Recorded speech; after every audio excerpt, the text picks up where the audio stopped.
And hello and welcome, guys, to another episode of the Save Point Show. This is Six Broadcasting. I have no idea what I'm talking about right now, but I am City67, always followed by Petri!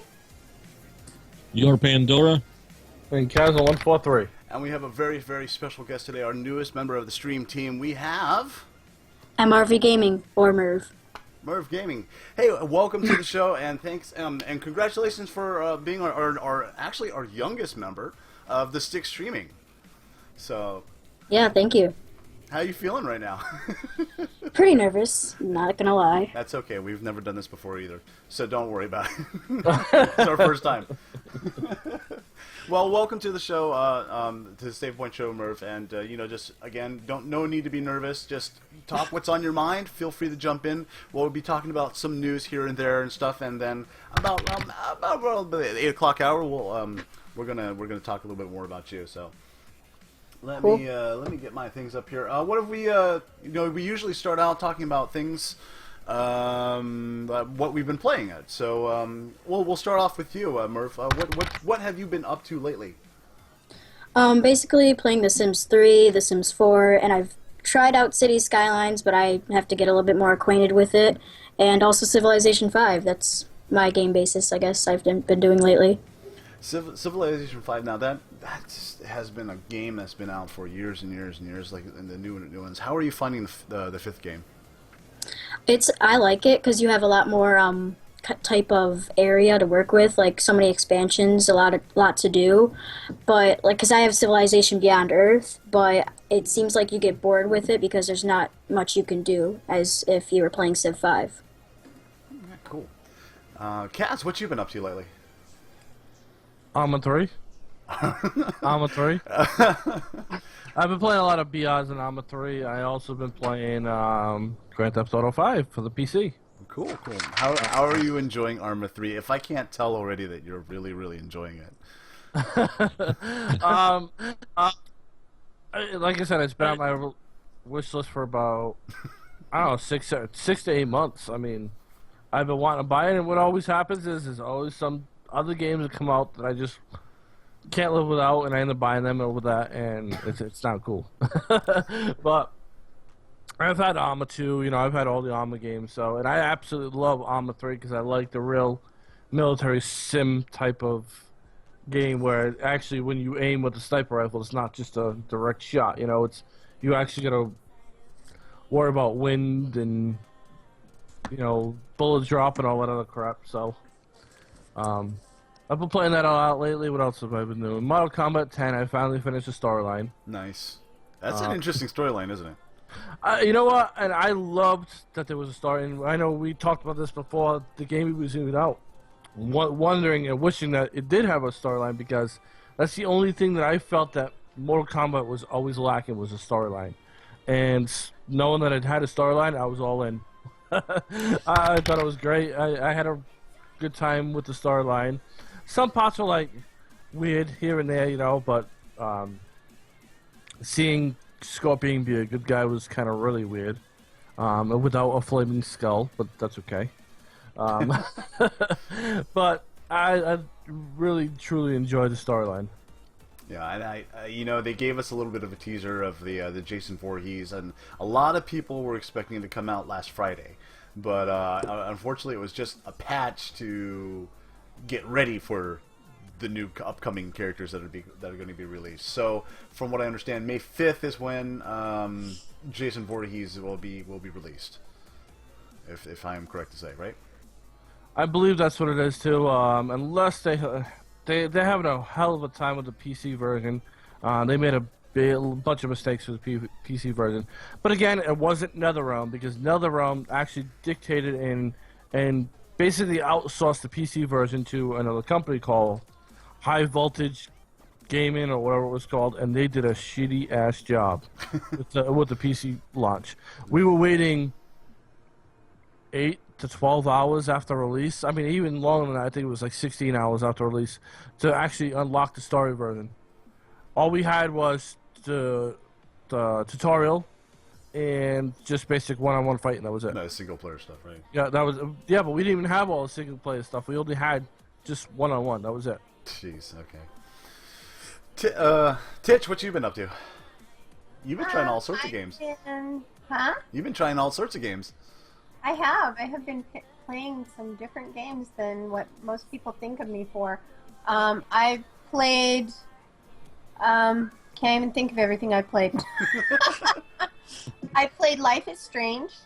Unfortunately, my computer screwed up, and right in the middle of my stream and my gameplay, my computer restarted, and then I couldn't get the game to start back up. So we're working on that, trying to figure that one out.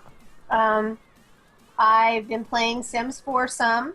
I've been also doing a lot of streams where I've been creating my cottage, the little cottages that I sculpt. Let's see. I'm trying to think of everything that I've been playing. Mass Effect. I played a little bit of Mass Effect. That's my game. Huh? That's my game. That's your game? Yeah. I've enjoyed that one.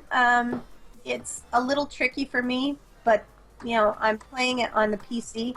It probably would be different if I was on a console for me personally, because I've been getting used to playing on the console. I've been playing Alien Isolation, and I played Slender. I was not impressed with Slender. I was not scared of Slender. Can't help it. Just have you put in a controller and played Mass Effect that way? I have tried and won't recognize my controller. I'm playing it through is it Origin? Yeah. Steam, but through Origin, and it's not recognizing my controller. Maybe you and I can troubleshoot that later. It might be just because it's the first game. I don't know if they allowed it, but once you do the second and third one, they allow it. So. Yeah. And then I played through with Brunhofer's help. I think I mentioned this last week, but I played the playable teaser for Silent Hills. Oh, nice, cool. And we played all through that with Jeans and Brunhofer's help.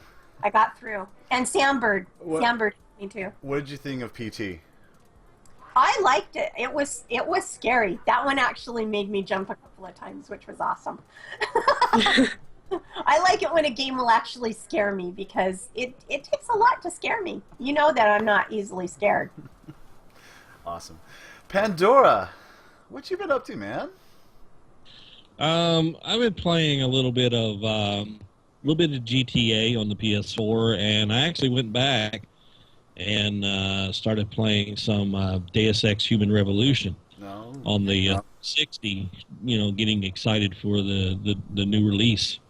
So yeah, I've been playing around with that a little bit. Of course, between that and the GTA 5, it's kind of going back and forth between those two games.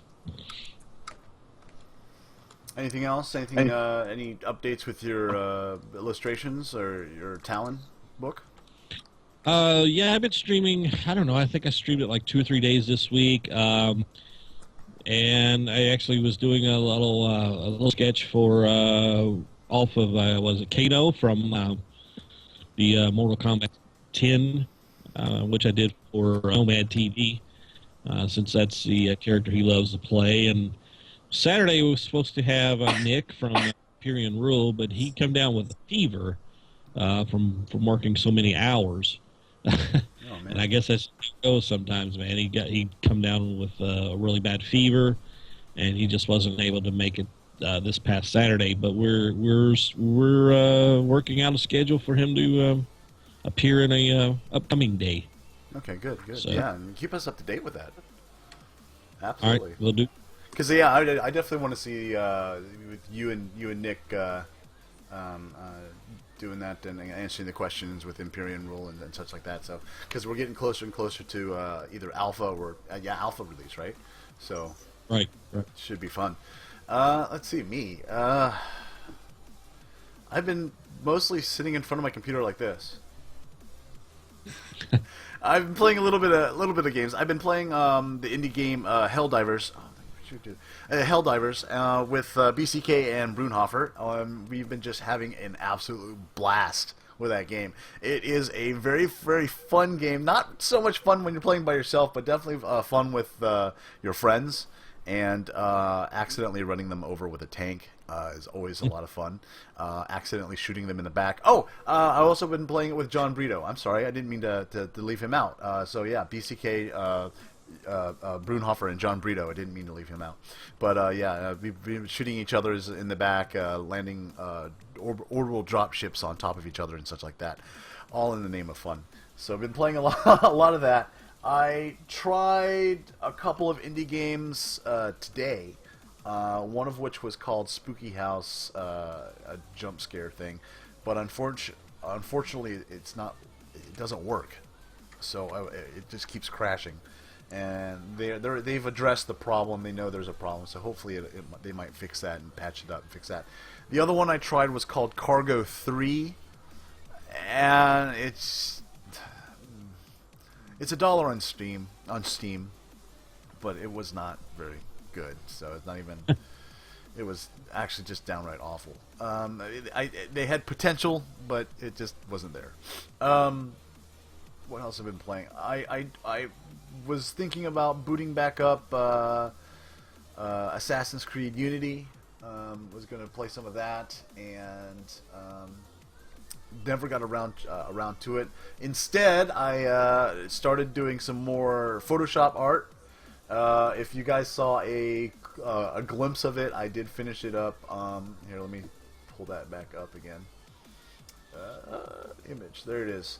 So I did one for Dark Titch. This is me in full action glory, falling from a window.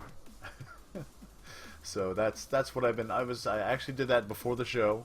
I was gonna stream it. I'm sorry, guys, I didn't stream it, but I kind of have a private screening with the founders and Sam and BCK, and but I was able to finish that. So I do plan to do all of Stick's founders. So I need to think of something to do with Pandora, and then definitely want to do something with Kaz, and have all of those pictures up and do it. So that's what I've been up to. So speaking of video games and games, that are coming out and like releases and stuff like that, Mad Max, the video game, isn't being released alongside Mad Max Fury Road, the movie, but initially it was a plan for that. The film comes out on May 15th, whereas the game doesn't release on PS4, Xbox One, and PC until September 1st, assuming there are no more delays from Warner Brothers. Warner Brothers has put out a new trailer showing off the features of the game and a lot of its gameplay. The info narrated style trailer shows off a ton of what the game is going to actually be about, rather than just a cinematic of what normal trailers usually show. The combat is very reminiscent of both the Arkham games and Shadow of Mordor, though no Nemesis system. Even though I think it would be really, really cool if they would actually put a Nemesis system in this game, the Mad Max game, because I mean that Nemesis system in Shadow of Mordor is just incredible. It remembers everything and everything that you do. The rest of the game looks pretty great, from the open world car racing and vehicular combat to the upgrade system that apparently requires you to actually go out and chain up old junkers and scrap metal to your car and drag them back to your base. So you're basically building your car from the ground up. Definitely a different twist to the traditional crafting systems normally seen in other video games. Now, I did mention for this game, there was a new trailer, and I do have that. It's a little long, but it's definitely interesting to watch. So let me get this all set and ready to go, and we'll take a look at that trailer. You guys ready? Yep. All right. Definitely. Stolen. You will survive. Because you are Max. Might actually help if I start from the beginning. I don't know why it was all the end. Noob.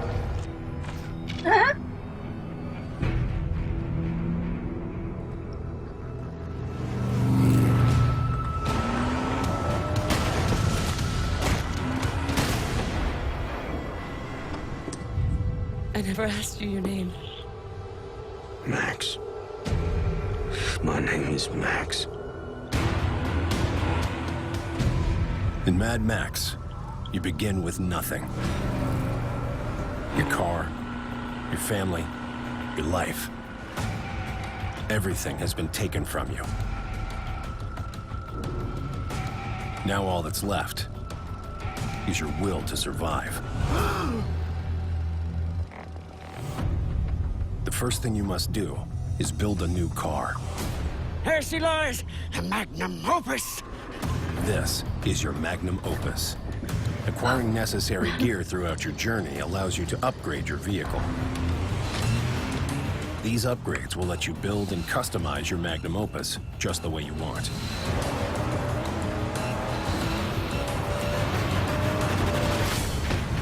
In addition, you will need to equip yourself with armor and weapons in order to stand a chance against your enemies. As you progress, you will also need to upgrade your gear and abilities to survive against the brutal forces of the wasteland. Griffer can help. Help you venture down to where you daren't go yourself. And lay bare your true promise. While ammunition can be exceedingly scarce, there are plenty of other weapons at your disposal that can prove to be just as deadly.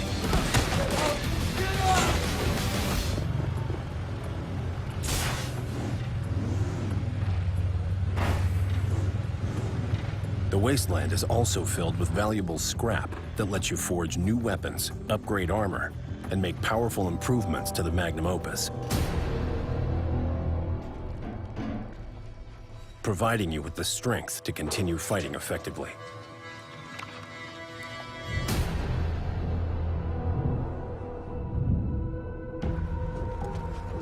Those with resources rule the wasteland, and Scrotus and his war boys are the ones in control.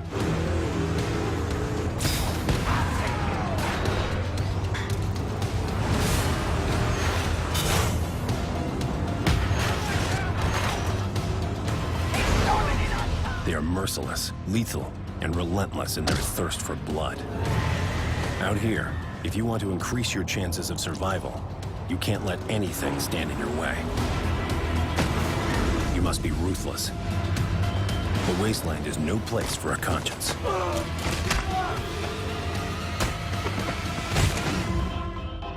As you travel through the sprawling open world, you will meet those that have carved out a meager existence in the wasteland. Making alliances with these inhabitants will help them and their strongholds thrive and provide you with additional aid along your journey. I need powder. Black, deadly, and smoky. And that's where I come in, huh? Now, listen! You go get me this, and you're set for ammo for life. You must take on the forces that rule the wasteland and endure the unpredictable elements of nature. There are dangerous factions that roam the roads, dwell underground, and rule the night. They will try to steal what little you have left. But you still have what it takes. Defeat your enemies and reclaim the life they stole. You will survive. Because you are Max.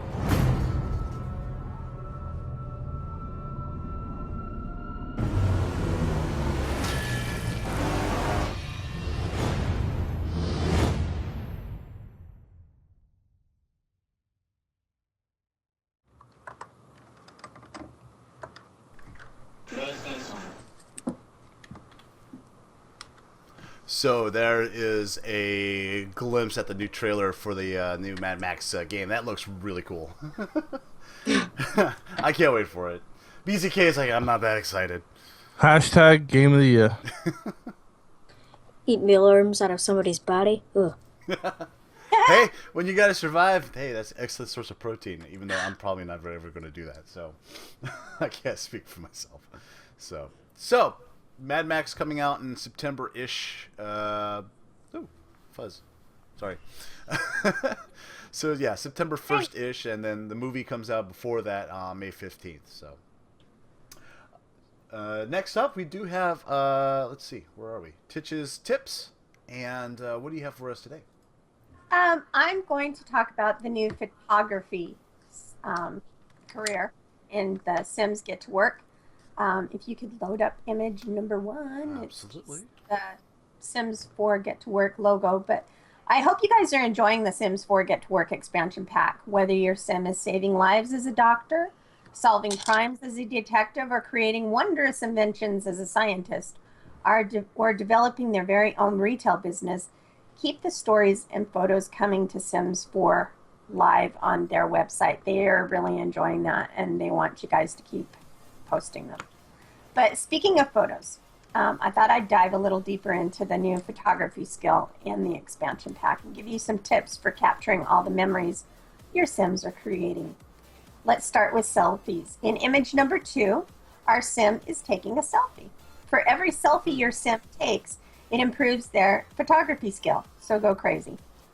After, from the gym selfies to fashion selfies to moments captured on the job, your Sim can document themselves whenever they want. It's a great way to improve their skill, let you capture their every move with snazzy pics, and they're a lot like Instagram. So you can flip them, you can make them, wider, you can zoom in and out, and it's all on your phone. If you go to your phone, it'll give you the option to create the selfie. So taking photos on your phone is super easy for your Sim. Under the entertainment section is where you'll find those photos, that photo option. You can even take a selfie with another Sim. So hone those skills and don't get discouraged if your Sim's first few photographs seem blurry. You can always delete them. Photography has 5 levels, and the more photos your Sim takes, the more their skill level will rise, reducing the number of blurry or ruined photographs. Pick up a better camera. You can do this through the build and buy menu. Any Sim can take pictures using their cell phone, but if you really want to dig into the photography skill, you're going to want something with more power. Your Sim can select a camera from 3 options in the build mode based on cost and features. Certain cameras have increased options such as zoom and varying sizes. And learn their features of the tricked out cameras. Once your Sim takes out their camera, they can make a fine adjustment to each shot, such as adjusting the camera, as I said, rotating it, pitch, zoom, size, aspect, applying filters. The filters are like sepia, black and white, old-fashioned, color, like super color. It can do it like reverse, so it looks like more of a negative. If they have the simoleons, and if they want all the bells and whistles, they can get very fancy cameras. In image number 3, you can attach more emotion to your photographs. After your Sim takes a photograph, it can be converted into a memory using the option Add to Memories on the photo. And the Sims that appear in each photo can be tagged, and an emotion can also be associated to those photos. Whenever your Sim looks at these photos, they'll feel the emotion associated with the memory, adding even more emotional depth to your decorations. Hang your pictures on your walls. Taking photographs is only half the fun. What makes them really special is what you're able to do with them. Now your Sim can decorate their home with the photos they've taken by dragging them from the inventory straight onto their walls.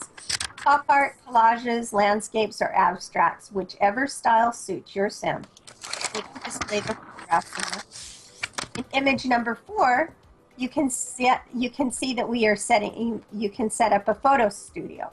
These pictures you can hang on your walls. If you hang them on the walls of a retail lot, your Sim can sell them too. Why not make a full-blown photo studio using the new photo studio object? You have the big umbrella lights, you have the backdrop, you have all the fancy cameras, all that kind of stuff to customize and set the mood. And that's your photography skill. If you need any more tips, just look on simsvip.com. They have lots of tips. Oh, I just lost video of everybody. Yeah, I just turned my back on. Uh-oh. Nope, we're coming back. Slowly? Slowly. It's loading. But surely.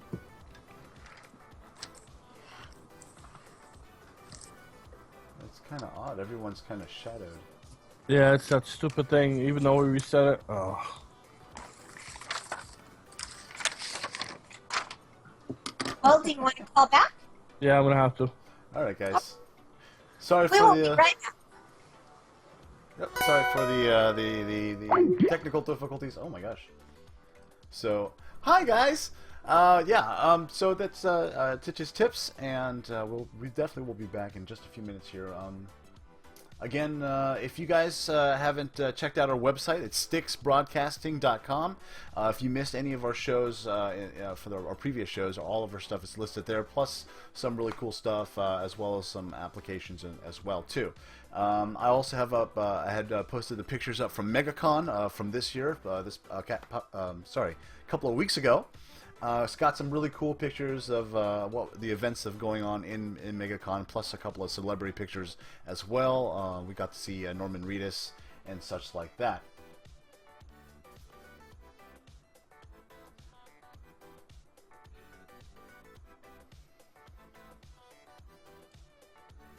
So just waiting for them to come on back. So yeah, also on our show. Oh, here we go. Uh-oh. We're coming back. Welcome back, guys.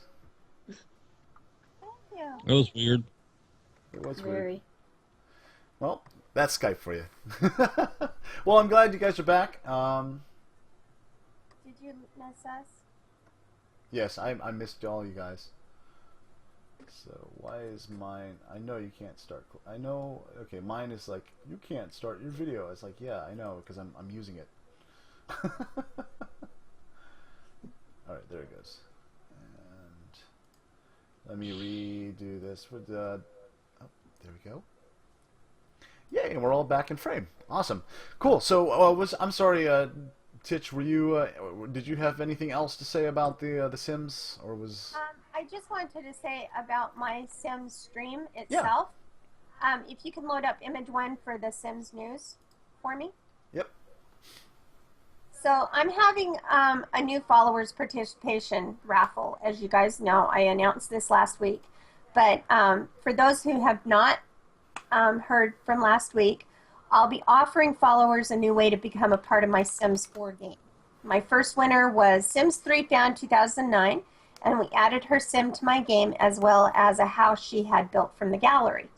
I'm combining the Block Party Challenge with the all-new content of the Sims 4 expansion packs with the Block Party Challenge. So that is where I bulldoze every lot in the neighborhood and I have to rebuild the houses in the neighborhoods. This is also the community lots, which I have all in place. Now the point is I need people to go to these. So I need Sims, and my followers who win the raffle will be able to create their sim and create a sim, then choose a lot to build their houses on.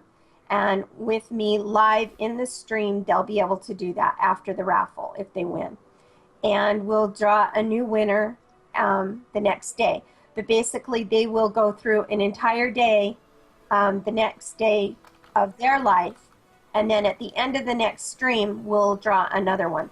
They can be anything. Your Sims can be whatever career you want. They can get married. They can have kids. They can be human. They can be alien. We will play with life to the max. If you have a Sim in the gallery, when you win, we can download that Sim and place them in, the same goes for the houses that you build. The only thing is you need to know that if there's custom content that I don't have in my game, those items will disappear. That's okay. We'll just replace them with the things that I do have. Also, join me nightly for Dark Titch, where I play a different PS4 or PC game, usually on the darker side. So stay tuned and come sim or game with me for an opportunity to be part of my Sims 4 game. Until then, happy simming. Cool. Well, thank you very, very much for that. Sure. Next up, wow. I believe we have Pandora's Box, as always. What do you have for us to argue about today, or actually, or think deeply about? Well, I think yeah. Pardon the interruption. Of course, we had a couple of adjustments we had to make this week. With the addition of Merv on the stream team and him being on the show today. So I kind of had to go to my backup discussion today, and what I want to pitch to the chat and pitch to everyone here, including Merv himself, is we started off the show with trailers, and I want to talk a little bit about trailers. Okay. Basically, we all like to look at trailers. We all go to YouTube or other sources to watch trailers for the video games we're interested in. I don't really know too many people that don't do it. I mean, I know I do it. You know, some trailers you end up watching multiple times. But my question to everyone is, just how much do these trailers influence your spending habits? How often does a trailer sway you from a game you might not have bought to a game that you may now be interested in purchasing, or vice versa?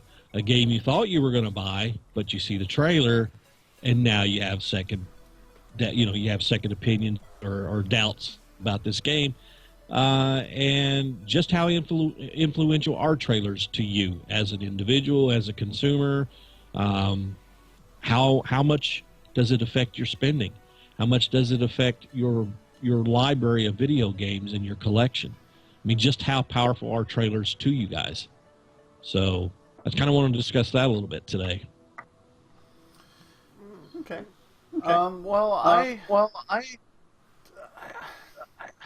For me, it's like okay.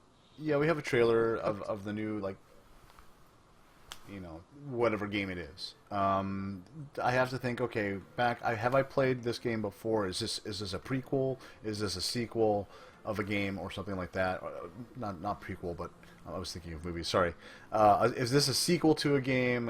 You know, how many sequels are there prior to that? And, you know, what do I know about this company? Okay, so if it's... the only thing that comes to mind right now is the Call of Duty franchise. And I know they just announced, thanks to Slim, by the way, big shout out to Slim and M right now, twitch.tv/Slim and M. He just announced, or helped announce the new Black Ops 3, Call of Duty Black Ops 3 trailer. So I was watching the trailer on his stream, and, you know, the whole thing with the bad rap about, you know, the different Call of Duties they've been pumping out, especially with the last one, Advanced Warfare, I kind of get a cringe of it, because I just know I know the history of the games of Call of Duty, so that's part of what, you know, kind of sways me yes or no about, you know, buying a game or not. The trailer looks really good. I would love to see a little bit more gameplay.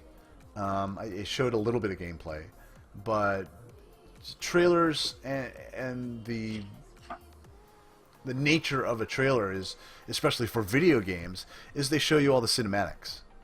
I mean, that's what they've been working on first, really. I mean, well, that's not true, but they release mostly for their trailers is the cinematics. So you don't really actually see true gameplay until later on, and they release other trailers and such like that. So cinematics are always going to look cool, no matter how bad a game may or may not be. Take Two Worlds, for example. The first Two Worlds game was, in my opinion, awful. I played a total of 5 minutes and did not want to touch this game ever again. Now, I got the game because of the trailer looked cool, but I didn't know anything else. You know, there was the first release of this type of game, of Two Worlds, so I had no idea what to expect. This was before I knew about Twitch. I think it was even before Twitch, so I didn't have anything else to base it off of. So I rented it. It was back when Blockbuster was here. I rented it. I played it for 5 minutes. Hated it. So I think that the trailer does, in aspect, really, for me, influence my buying of a game, but it only does that with me if I've never seen anything of this game before. You know, like, not like a Call of Duty franchise, not like a Halo franchise, not like those reoccurring episodes and stuff such like that. So it's kind of my phrase is a catch-22 to me. If I've never seen this game before, it looks really cool. Yeah, I'm kind of hyped for it. Like this Mad Max game, there's no other game to compare it to, like that I know of. There may be another Mad Max that was way back, who knows, back in Atari or back in 64, whatever. But this looks like a good game. This sounds like a good game. From what I'm hearing, they're using this engine, and the gameplay looks good. At least in this trailer, we saw some gameplay. And it is making me hyped because they're redoing the movie. That gets me kind of hyped up for the game too. They're showing that they're having all these like mechanics from the ground up and such like that. And yeah, I think I am basing my pre-order or buying the game off the trailer. Right. So it's back and forth with me. So I'm sorry. I know I talked a lot on that, but anyone else? Oh, no problem. I mean, it's usually me who's talking a lot. I know, right? And I'm gonna talk a lot, but that's okay. I don't know. Trailers do have an influence on people buying games. It's been that way for years and years and years. For me, it's a little of. I look at trailers as well as I look at gameplay. I look at anything I can get my hands on to see if I should buy a game or not. Like Grand Theft Auto 5. Okay, I watched the trailer. Everybody liked the trailer. To me, the trailer just looked like just every other Grand Theft Auto game ever made.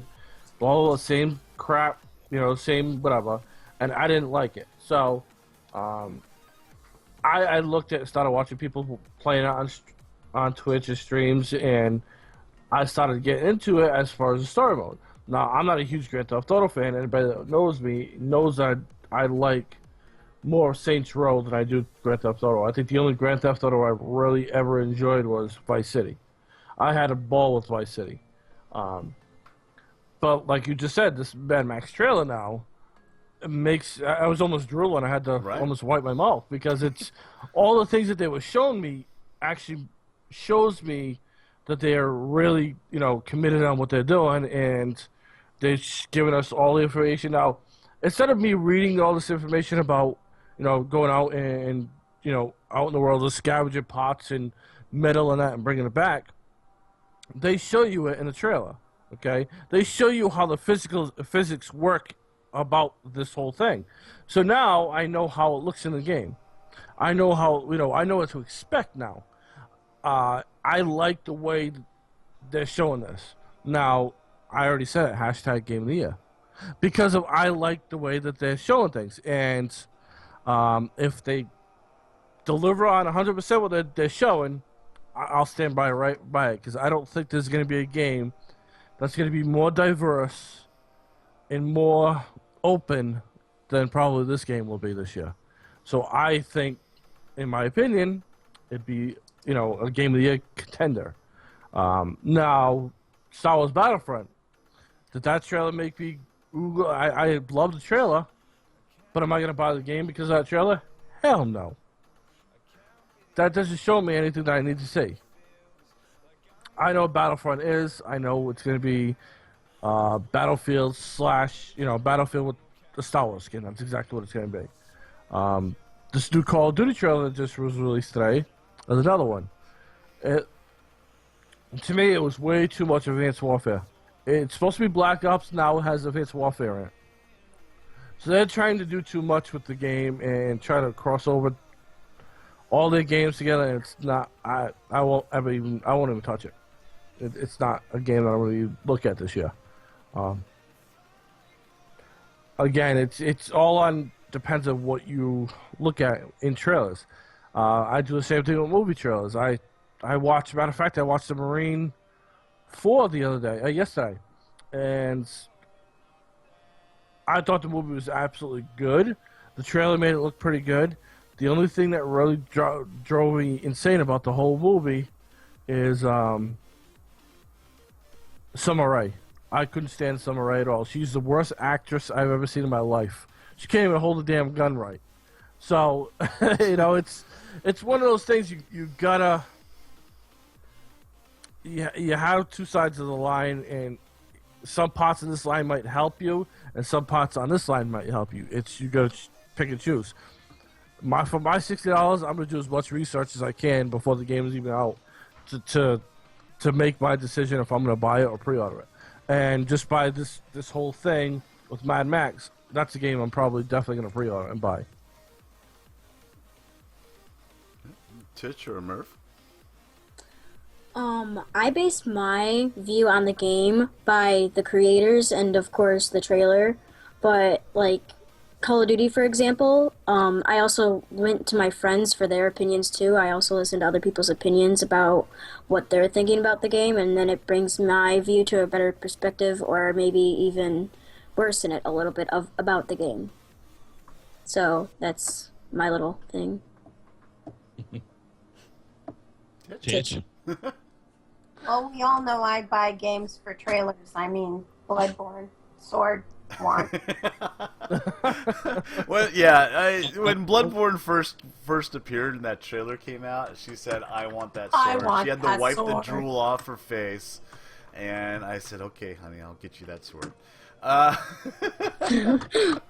But yeah, I mean, yeah, you guys all bring up like really, really good points. I mean, what is a trailer? What is a trailer supposed to do? It's supposed to hype you up for the game, get you interested in perhaps purchasing this game, and it's a selling tool. It's exactly what it is. It's a selling tool. It is. I mean, there's no ifs, ands, or buts about it. It is a selling tool, and that's most of them do their job. The thing with the Battlefront is, I mean, and there's always a pattern, especially with big name games. There's always a pattern. The Battlefront trailer, that's their first trailer. So they're not going to show you anything. They're going to give you a tease. They're going to show all the cinematics. They showed a little bit of gameplay, not very much. They showed just like Boba Fett at the very end, which looked like, I think that is actual gameplay. But that's about it. They will definitely have another trailer before the game comes out, which will show actual gameplay. So that second and third trailer is what I think most of us will finally decide whether or not we're going to buy this game or not. I mean, I don't have my pre-order for Battlefront. I'm excited for Battlefront because of the graphics. I'm a graphic designer. I like eye candy. I love the really good graphics. Yes. So, huh? I said, who doesn't? Yeah, I mean, well, yeah, who doesn't? But I mean, I appreciate what goes into those graphics. That's just me. I know how hard that is to pull those off. So when I see really good graphics, I hear about the technology of what they're using with the Star Wars Battlefront, where they're actually using real props from the movie and scanning them in, rather than just building them from scratch in a 3D modeling studio. You get that movie quality feel to the game. That excites me. But again, gameplay. There was a lot of hype with Battlefront 2, Star Wars game. I know a lot of my friends were really loved that game. I didn't care for it because for me the mechanics were clunky in that one. It was fun, but there was just too many. For me, it was just like clunky controls and stuff like that. So I look forward to seeing if there was any improvements for the new upcoming Battlefront game. So, but again, I'm not going to get that unless I try the game out, or I see reviews about the game and stuff like that. I'm definitely not going to get that through a trailer. But I mean, look at this year. I mean, look how many big, huge AAA titles are coming out this year. Absolutely.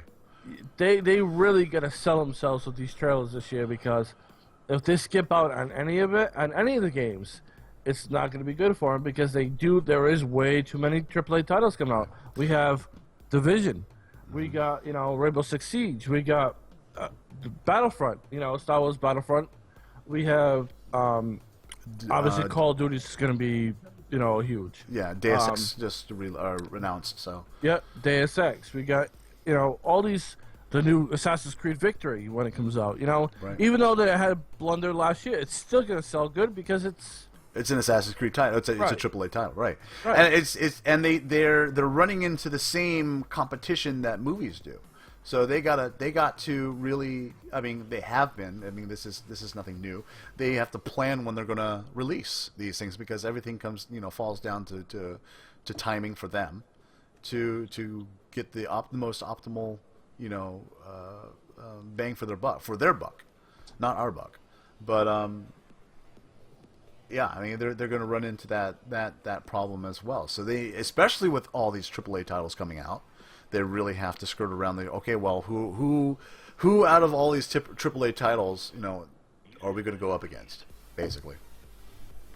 So they have to make their trailers as best as possible for basically to catch our eye. So. I mean, go back to the Rage trailer. I mean, how many of us watched the Rage trailer before it came out? I think I did. I don't remember it, but I did. That to me was an impressive piece of the way that they did the trailer, the way that they showed the graphics, in-game graphics, and the game, in-game images, how beautiful the game looked. That sold me, and I mean, ID had a little bit to do with it because I was a huge ID fan with Doom and Quake and all those. I love those games. So when they showed that trailer, I was all in because that's a company I could stand by and love. But there's some trailers that were released over the last 5 years that have just been crap, and I haven't even thought about buying the game. And I won't even mention what they are because they were just obscure. They just didn't mean nothing. What do you think, Pandora? I know you brought the subject up, but what's your... I was letting you guys do your thing. I think trailers are exactly what they're intended to be, and that's a form of advertising. It's an advertising agency that's hired to make these. They work in conjunction with these developers and these publishers, and the name of the game is to get you to spend your money on these games. Are some trailers better than others? Of course they are. I'll give you a good example. Whenever I watch those Elder Scrolls Online trailers, they're freaking amazing. Absolutely amazing trailers.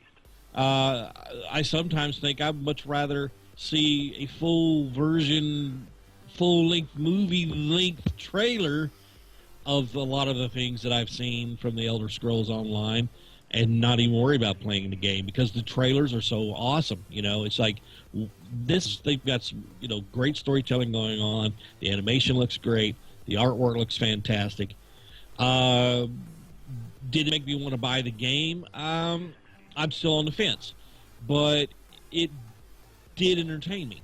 And like I said, I think that some trailers, have a better combination of showing gameplay as well as some of the story elements and some of the other little background stuff. And I think those are, in my opinion, some of those are the better trailers because you get a combination of all those things. You get a little bit of, the cool graphics storyline that you get to see in the trailer, and then it shows some of the gameplay from the game is also included in the trailer. And like they did with the Mad Max, I think a good example of a well-produced trailer is the one we started off our show with tonight. It had the narrative in there. It had people, had the explaining what the game is about, so you knew what you're getting into. It showed a lot of gameplay. It showed some cinematics, and I thought that was a great all-around presentation of a fantastic trailer. Now again, this is the second trailer, so it still follows that formula where the first trailer showed basically nothing. Right. But I think that this is the one we just saw today is an effective way of marketing a game. Personally, if I'm going to use a trailer to influence my decision into spending money on the game, it'll be a trailer like the one we saw today. The trailer that I saw for the Elder Scrolls left me wondering, what's the game like? What does the gameplay look like? Because I'm not seeing any of that. What I'm seeing is an animated film, or basically a short film. And I have no idea what this game is really going to look like, play like, feel like, because there was absolutely no gameplay in it. So I don't think it had any influence on me wanting to buy it. But again, whether we like it or not, I think trailers do influence us. It's like saying, well, if so-and-so says they don't like a game, it doesn't really impact me at all. I don't really care what other people think about video games. I'm going to buy the games that I like. That's absolutely not true. I believe that every time someone says a game is good or bad, it sinks in our head, and it does have a factor in our purchasing. If somebody keeps, beating a game to death, I think that in some ways it kind of does influence your spending, and I think trailers can do that as well. Yeah. Negative press on trailers can really influence you into not purchasing a game, and it may be a fantastic game, but because people don't like the trailer, and they spread that word, I don't like it, I just don't like the way it looks, and based on the trailer, it can impact your decision making.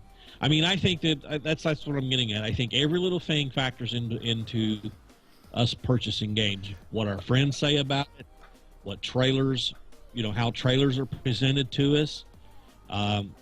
Personally, I don't go to Twitch and watch Twitch channels to decide whether I want to buy a video game or not, because at that point the video game's already out on the market. So I'm not getting an advantage here, because unless it's a streamer that's got a early release of a game and it's not available for purchase, most streamers, when they're streaming a video game, are streaming a game once it hits the street. So at that point, it's already released. So that didn't influence me. Naturally, if you're watching somebody stream a game that's on the street, it couldn't have influenced you to buy it or not buy it, because it's already on the street. But like I said, I think all these little things come into play, guys. I really do. I think your friends have a lot to do with your purchasing. I think press, game reviews that people read, but I think trailers have a really solid.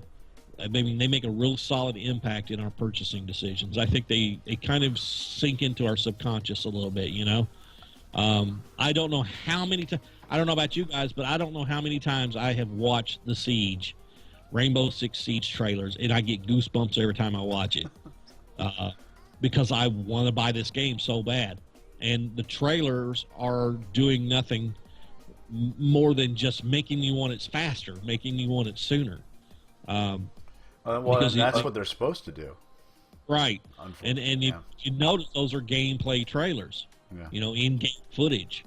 And those really have me hyped up. So I think there's effective ways of doing, of releasing trailers, and then there's the other side of it.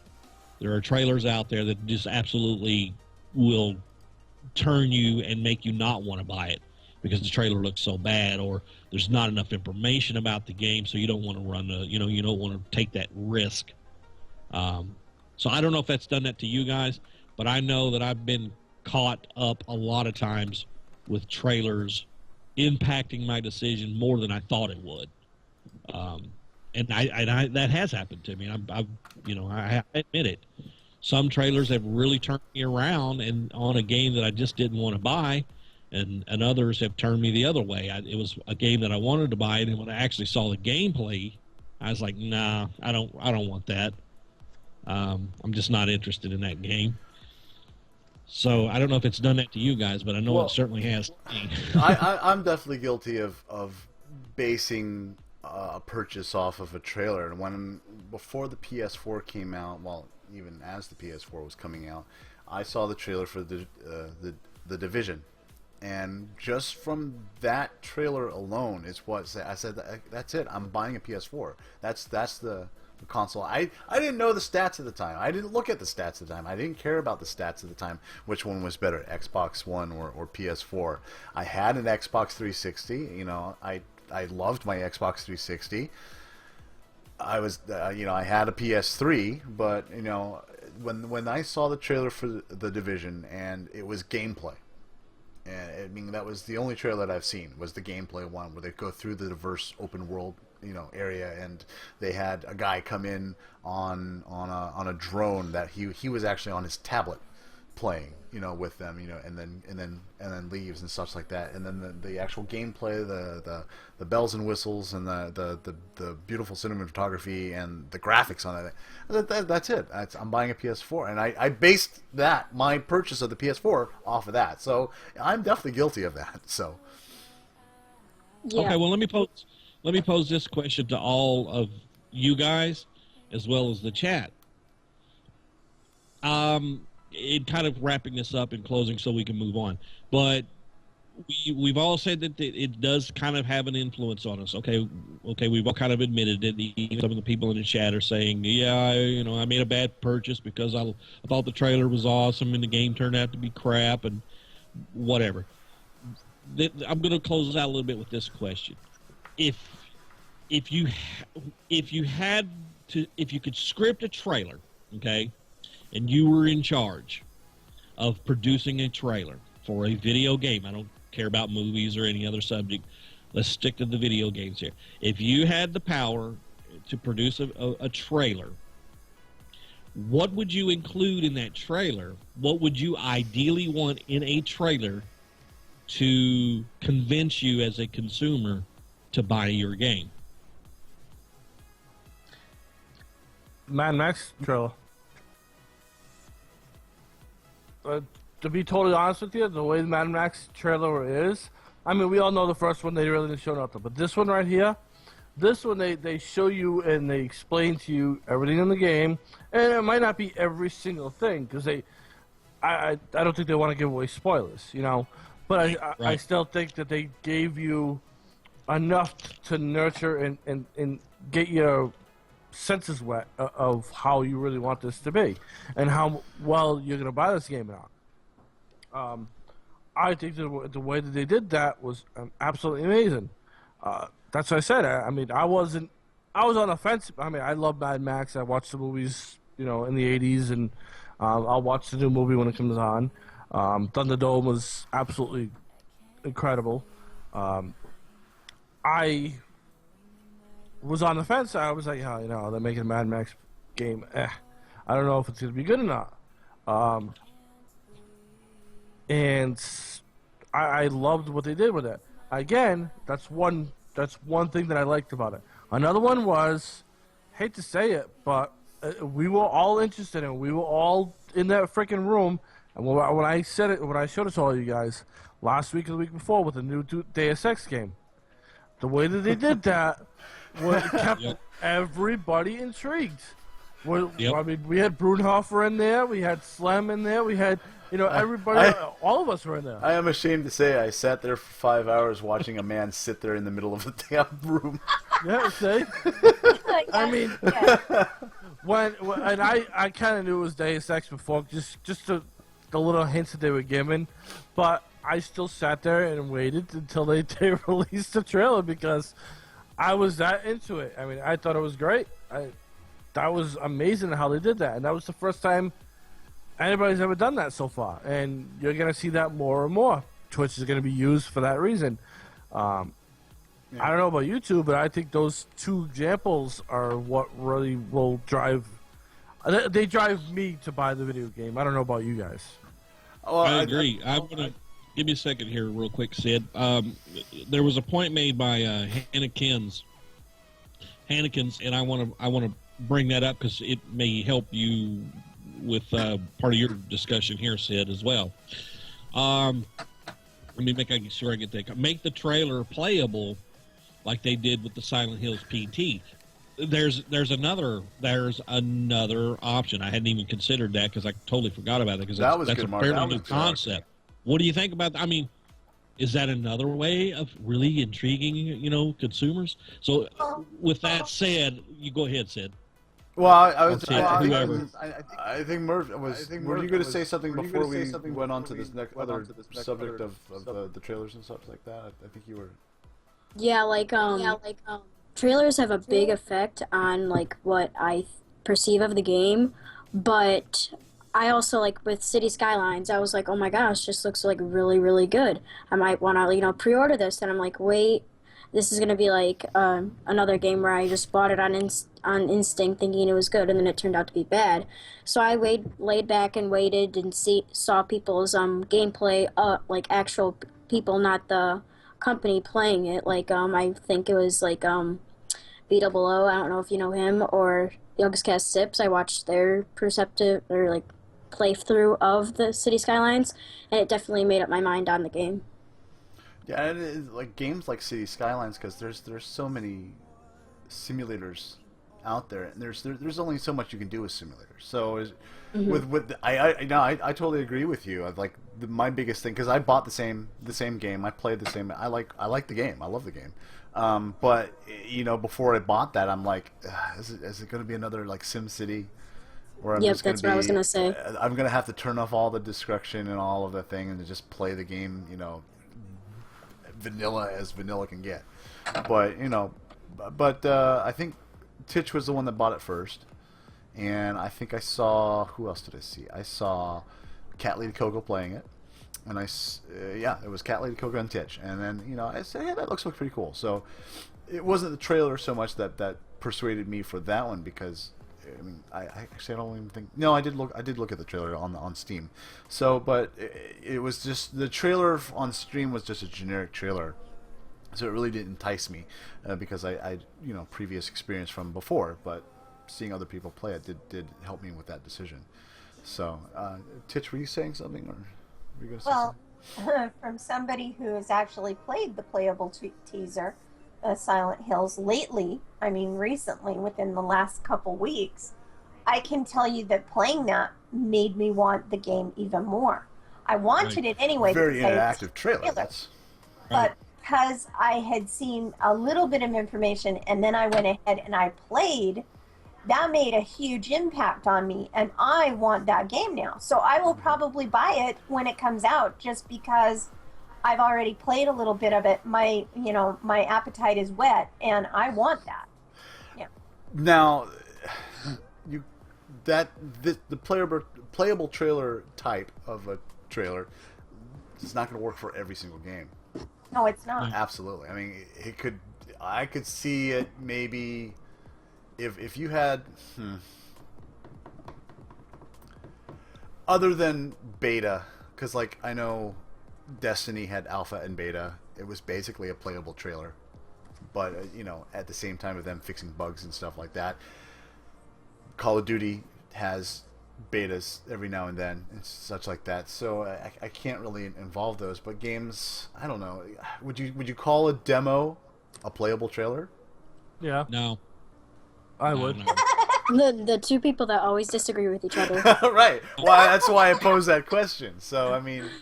Well, again, demos have been around for years and years and years, and we on the PC, being a part of PC gaming for all these years, I looked forward to demos when they were released, because if I was on the fence of a game and I get to play the first level of that game by a demo, I would do it. It would be a no-brainer, because trailers, like I said, they help out to some degree. But we really haven't had trailers like this new Mad Max trailer. So I would look forward to the demo. And when the demo was released, I'd be like, hey, I would download it immediately and play it. And whether it be an hour, 2 hours, 3 hours long, how long it was, I would base by it. And I know it's only a demo. But I still got the gist of the mechanics of the game. The in-game, how the in-game works, the movements, if there was any quirky stuff here and there, if there was any really bugs or, anything game-breaking where I wouldn't like the game, I would see it in the demo.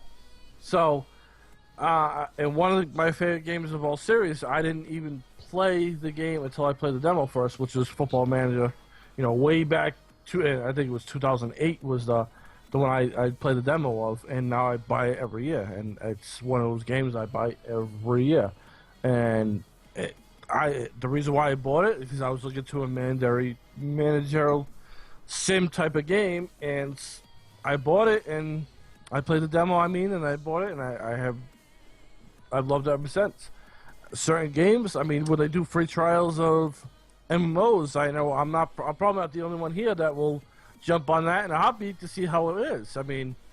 It's one of those things that, being a fan of those type of things, you really want to make sure you try it before you buy. And that's what the demos did for us. Now they've gone away. We don't see the demos as much anymore for these big titles, and it's really aggravating because we used to see it no matter on what. Because I think what it is if the game's crappy, they don't want to show you that before, because demos would be that media. If the game is good, you know. If the game is bad, you would know about it. So a game like Call of Duty Advanced Warfare, if they had a demo of it, and again, regardless, I only paid $20 for that game, so I could care less.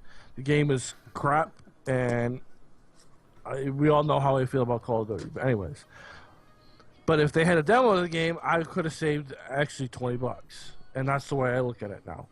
Even though we don't have demos that much anymore, I really wish they would go back to that demo and play test type of games.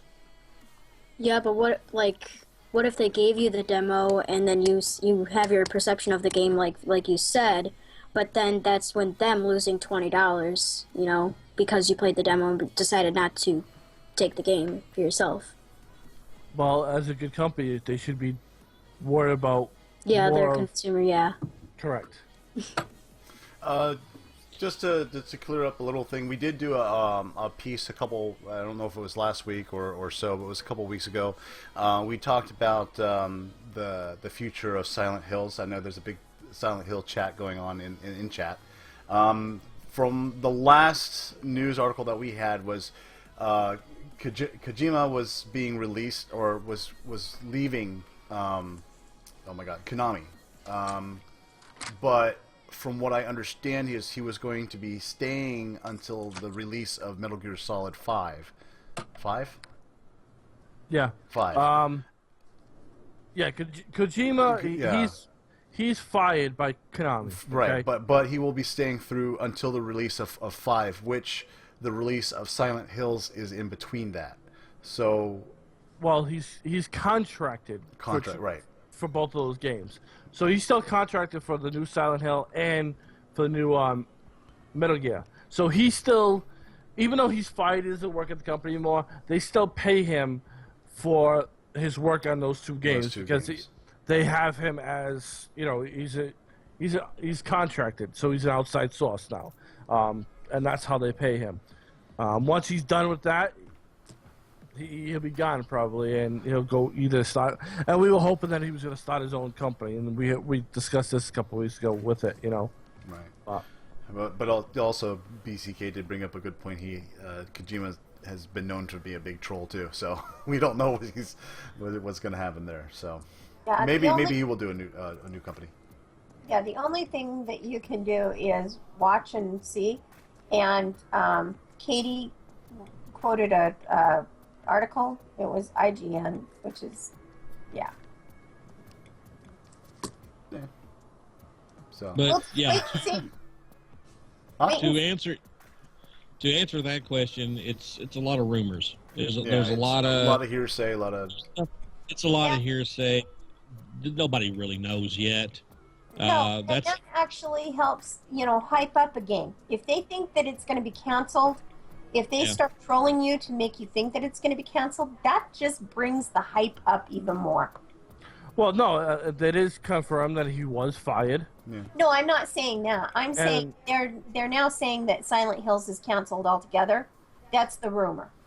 No, again, he is contracted on with Konami to finish these two games. So, and IGN loves doing it because they get, and who gets the traffic? It's called IGN. They get the traffic for this because people will type in Silent Hill in their web browser, and then it'd be Silent Hill canceled, and it's the top one on the search engine from IGN because they love doing it. It's bad publicity or negative publicity is still good publicity for this company. That's right. And we discussed this last week. It's one of those things that always comes up, you know. And unfortunately, with what BCK was saying, that Norbis Reedus himself said he was bummed that it was been canceled. Unfortunately, you know, that's one thing I didn't ask him when I met him. So I'm sorry. Yeah. I had all these plans and I that. got nervous. So Yeah. well, moving right along, because we could talk about this all night, and as of all of our subjects, because they're really cool subjects and such. I wish we do just, you know, one night we'll just have a. Oh, sorry. Hang on, just one thing. Just to kind of close this up a little bit. Sure. When you pose the question, do I think the demos the same thing? Cass said yes, and I said no. I think the biggest difference is trailers are trailers. Yeah. Demos are playable. Demos are segments and sections of a game taken out and allowing you to play that portion or that part of the game. A trailer is just something you sit back and watch. You can't until the ET came out. We consider that more a demo than trailer. Well, it just had a little trailer in it. It's called playtest. Yeah, that's exactly what it is. You're right. It is exactly that. But I think a demo, again, it is a portion of the game. It is one method in which to pique your interest in a video game, just like a trailer is. I think a trailer is one way, demos are another, but they're not necessarily the same thing. Although I have seen a couple of hybrids like the PT, where it's kind of a demo and kind of a trailer put together, but in the end it's still more demo than trailer because you're actually able to play it. And that's really all I wanted to say on that. Okay. Moving on. Then I could spark enough. I'll leave it be. I'll leave it be. Okay. Our special guest today is the real MRV Gaming HD, and I'm getting a little echo. There, maybe. Yeah. Cool. So the real MRV Gaming HD. And he is our newest member of the stream team. Murph, welcome to the Sticks, man. Welcome to the Sticks, man. Thank you, Sid. And as I said before, he is officially our youngest member. So tell us a little bit about your stream and a little bit about yourself. Well, I'm 14, not 12, like somebody said in the chat. Made assumptions, but yeah, I'm pretty open on what I stream, like the games that I play. I will try to ask people after I'm done playing a game, like I just want to switch games because I did like a 5-hour stream yesterday, and I just asked people what they wanted to see out of like a selection of games, so I have a wide variety of games I like to play. And mostly I like to play The Sims. Like I have a Get to Work household that I started when Get to Work came out. And then I just started a Princess Legacy challenge last night. Very manly, I know. But we got into the talk of Disney, like movies and stuff last night. So I just decided to do that challenge. Along with, in the beginning of the stream, I started the Sims 3 Zombie Aftermath challenge. And there's like different stages. It's kind of like a mini type of legacy challenge, but with a shorter generation span. You get different traits that would be a survival trait or a non-survival trait, and that determines if you live or die, which is pretty cool. And you have like different stages, like the stage 0 is zombie infestation, stage 1 is military takeover, and that's like every generation it's different, which I really like about it. And that's pretty awesome, that I thought. And Cannibal Cupcakes, nice name, she made it, and kudos to her. And I also tried out City Skylines, and I'm going to start playing Reign of Kings, which is awesome too. And I played Japan in Civilization 5 yesterday. Oh, cool. Which is my big spectrum of games. I also like playing Telltale games a lot, and horror games. And then you had Sid trolling you on what the last name of Ariel was. Oh yeah, I was like, wait, what? Well, they never really say well, I guess they do say, but they say it like very vaguely, don't they? Yeah, it's like Triton because of her father or something. Well, the father's name is Triton, but I don't know if that's his first or last name. Yeah. Not confirmed yet. Unconfirmed. I don't know. Kazan looks like he's biting on something. Do you have a confirmation? No. Okay. Nope. To be confirmed. I thought you had some information that we didn't know. No, but her last name wasn't Mermaid. I mean, come on. She's a mermaid. Yes, it was. She's called the Actually, Little what was- Mermaid for a reason. That's like saying Cinderella is princess. It's not. No. Oh, Cinderella is the slave. Or what the hell's her name? The one with the freaking long hair. Rapunzel? Cinderella not even is not even her actual real name. It's a nickname. Cinderella was a nickname. Always have to get technical, don't So, you? I think Rapunzel's name is Aurora. It doesn't matter. But So Cinderella's. Yeah. Or Hey, Snow Jake. White. J Creator, thank you so much for the follow, by the way. Let's see. I had a question for you now. I got all sidetracked now. Oh, how long have you been streaming? I've been streaming since I started my YouTube channel, but I didn't stream as often as I am now, and like more avidly I've been streaming. So I'd say about 2 months ago when I started streaming and getting into like obviously trying to apply for the stream team was a pretty big goal for me to achieve, and now that I have, I'm just looking to expand my fan base, I guess, just to reach more people. So, what type of stuff do you have on your YouTube channel? Is it just some highlights from your gaming? I also do Let's Plays on there too. I haven't been uploading as often because I like streaming like a little bit more than YouTubing because you have a better connection with your fans. But I have been, like, I'm doing a Life is Strange little Let's Play going on right now, and then I also do a Get to Work Let's Play as well. Cool.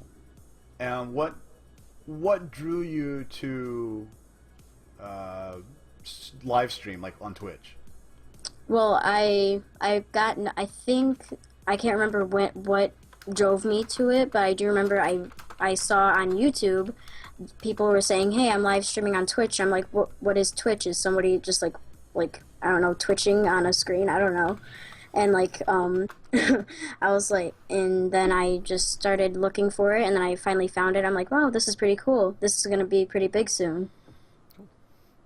Do you guys have any questions for Murph? So, how many different Sims, like Sims 4, Sims 3, have you played? Played a little bit of The Sims 1, just a tiny bit. I've played The Sims 2, The Sims 3, and The Sims 4. I have all the expansion packs for The Sims 3, and all the expansion packs and stuff packs for The Sims 2. So I have a very wide variety of Sims that I play. Good job. I collect them, so I have them all since the beginning. Wow. So, what is your favorite? My favorite? Well, I like The Sims 4 for the performance of the game, but I like Sims 3 a little bit more because you get a more of a wide variety of what you can do, but it lags horribly. It's the lag. It's the word lag. I can't even play it anymore. Yeah. If I try to stream and play it, won't happen. They didn't optimize it really well. That was the whole thing. They didn't. And that's one thing that a lot of people have a hard time with is this is a new engine. And they had to strip that engine to make it more, more reliable and more able to, to not be lagging. So what is your favorite part of The Sims 4, though? Sims 4 would definitely be like how you can build easier with just like dragging rooms and stuff like that, and also the great customization like you can do in the eyes or on the nose or on the like jawline and anything really. That's my favorite part of it. My favorite part is that and the multitasking. I like how your Sims can multitask as well as the emotions. Yeah, the only thing I wish they would add is obviously pets. That would be nice. And also, like, I know this created a lot of lag inside The Sims 3, the create-a-style thing. Yeah, the create-a-style created a lot of issues. I wish they would revisit it and try to make it to where it wouldn't lag as much. And they may. I would like if they did do a pets instead of just having cats and dogs. They should have other things as well. I mean, just like The Sims 3. Pretty much. If they had snakes and stuff like that, Well, they had like birds and chipmunks and mice and stuff like that. I remember in The Sims 3. Yeah, but I mean, I'm saying other things as far as because if you look at, I'm a huge animal fan. So if I played a Sims game, and I do, I have all Sims 3 expansions. I think the only one I'm missing would be the Into the Future one. And I have all the Sims 2 expansions. I have Sims 4 with Get to Work. But if you guys know anything about me, and I know everybody else usually does, all the animals I have, we do have dogs and cats, but most of our animals are reptiles. So snakes scare the living crap out of me. I can't. In game, I can't even have a snake. You and me, Merv. You and me. Yeah. But with Sims 4 Outdoor Retreat, that may be a real possibility as adding snails and frogs and they already have frogs, but frogs as pets, snakes as pets. I think that they may add that. They are hinting towards cats being the next one. That would be awesome. So, just out of curiosity, is the next stream that we might see is for Caslin playing some Sims? No. No. No. I won't stream that. Hater. Hater. No, I'm not a hater. I have. I told you a hater. I have the game. I mean, I do have it, and I do play it once in a while. But but Mrs. K is the one who plays it most. I don't know. No, she really doesn't. Oh. No, I had a question. I mean, being 14 years old, and how do you feel when people come in and say, well, is this a boy or a girl? Because most of the time, we didn't know what you looked like because you didn't have a webcam on. So, is this a boy or a girl, and why they, and they hate us already because you're so young. What we found was you're very mature for your age. So, and Pandora and I talked about this as well, how mature you are for your age. Does that really get you down or aggravated that people think of this automatically? They jump to conclusions?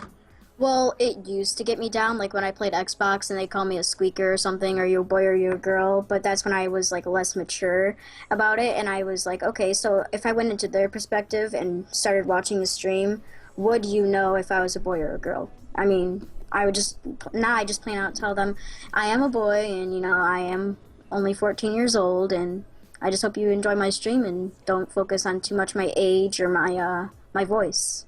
Kind of thing. Are you sure you're only 14? Because you certainly are much more mature than most 14-year-olds that I know.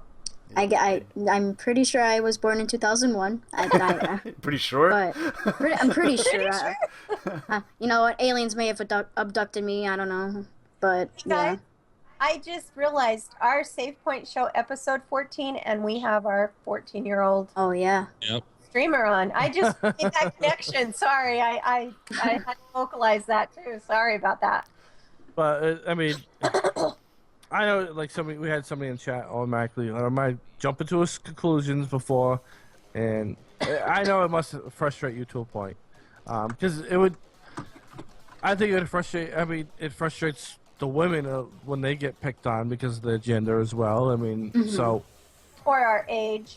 Yep. Hi, Grandma, and I hate when people say that too, and it drives me nuts. It's not only about age; it's always about different things like gender. That's why I say in my chat rules, don't say anything that would be perceived as rude or disrespectful in any way. Yeah. I have a question for you. What would you actually? It's like a two-part question. What would you consider this part of streaming for you?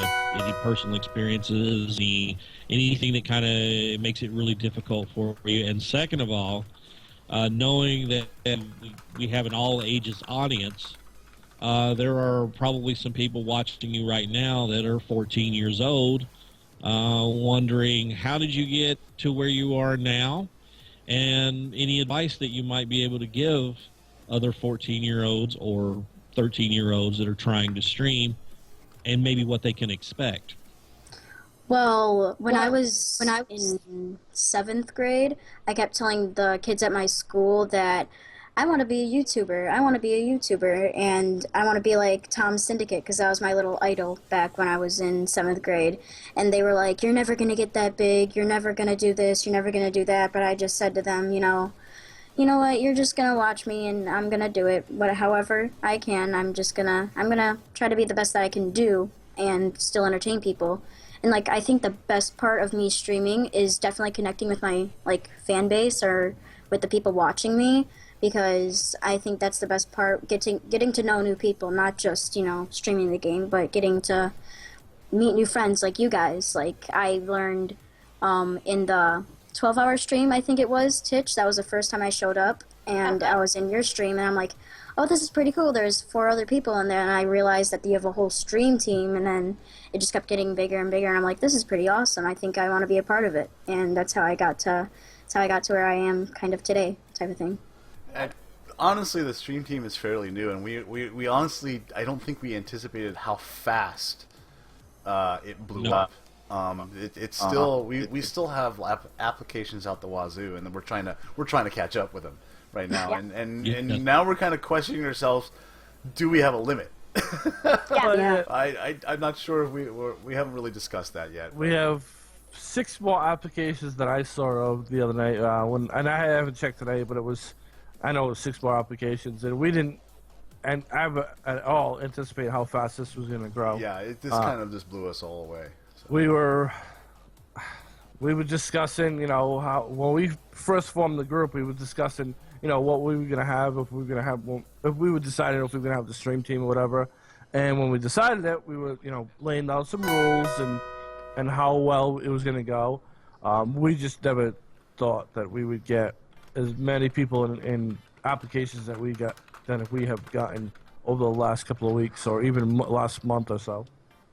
Yeah, I can agree that it's blown up like immensely from when I first went into Titch's stream and I saw those few names in the stream team, and then it just blew up like I think about 3 weeks ago or something, or along those lines. It got huge, and I'm just like, wow. And again, we're very picky when it comes to who we invite. So we are very picky, but we also have one of the best mods that we could have for our stream team. And BCK is actually going to be kind of squad leader. We're going to have the mod squad. I think we've all decided that we need a squad of mods that will help out with the streams. And BCK is the leader of that. So I want to give a big shout out to BCK. He's awesome. So. Absolutely, yeah, BCK. Woo!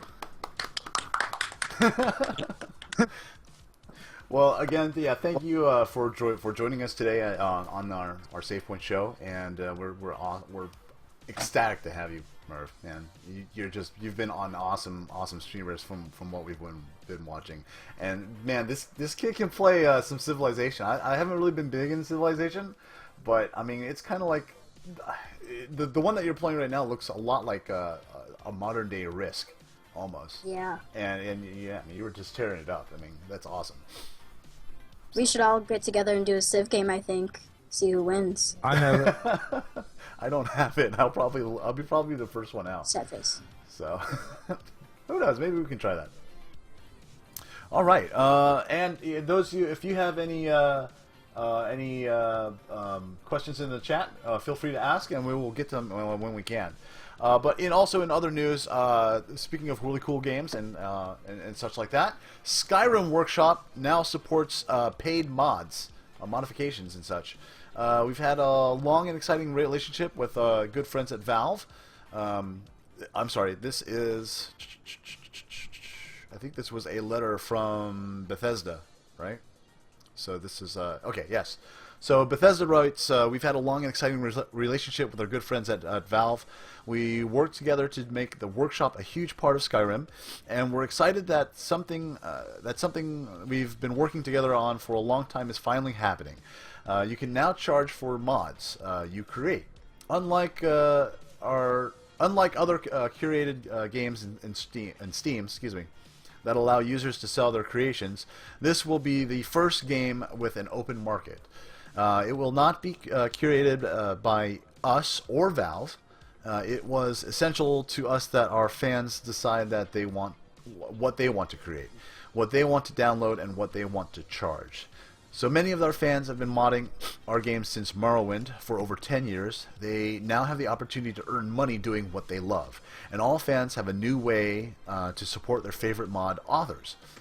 We've also supported Skyrim and the Creation Kit with a new feature to help support paid mods, including the ability to upload master files, adding more categories, and removing file size limit restrictions.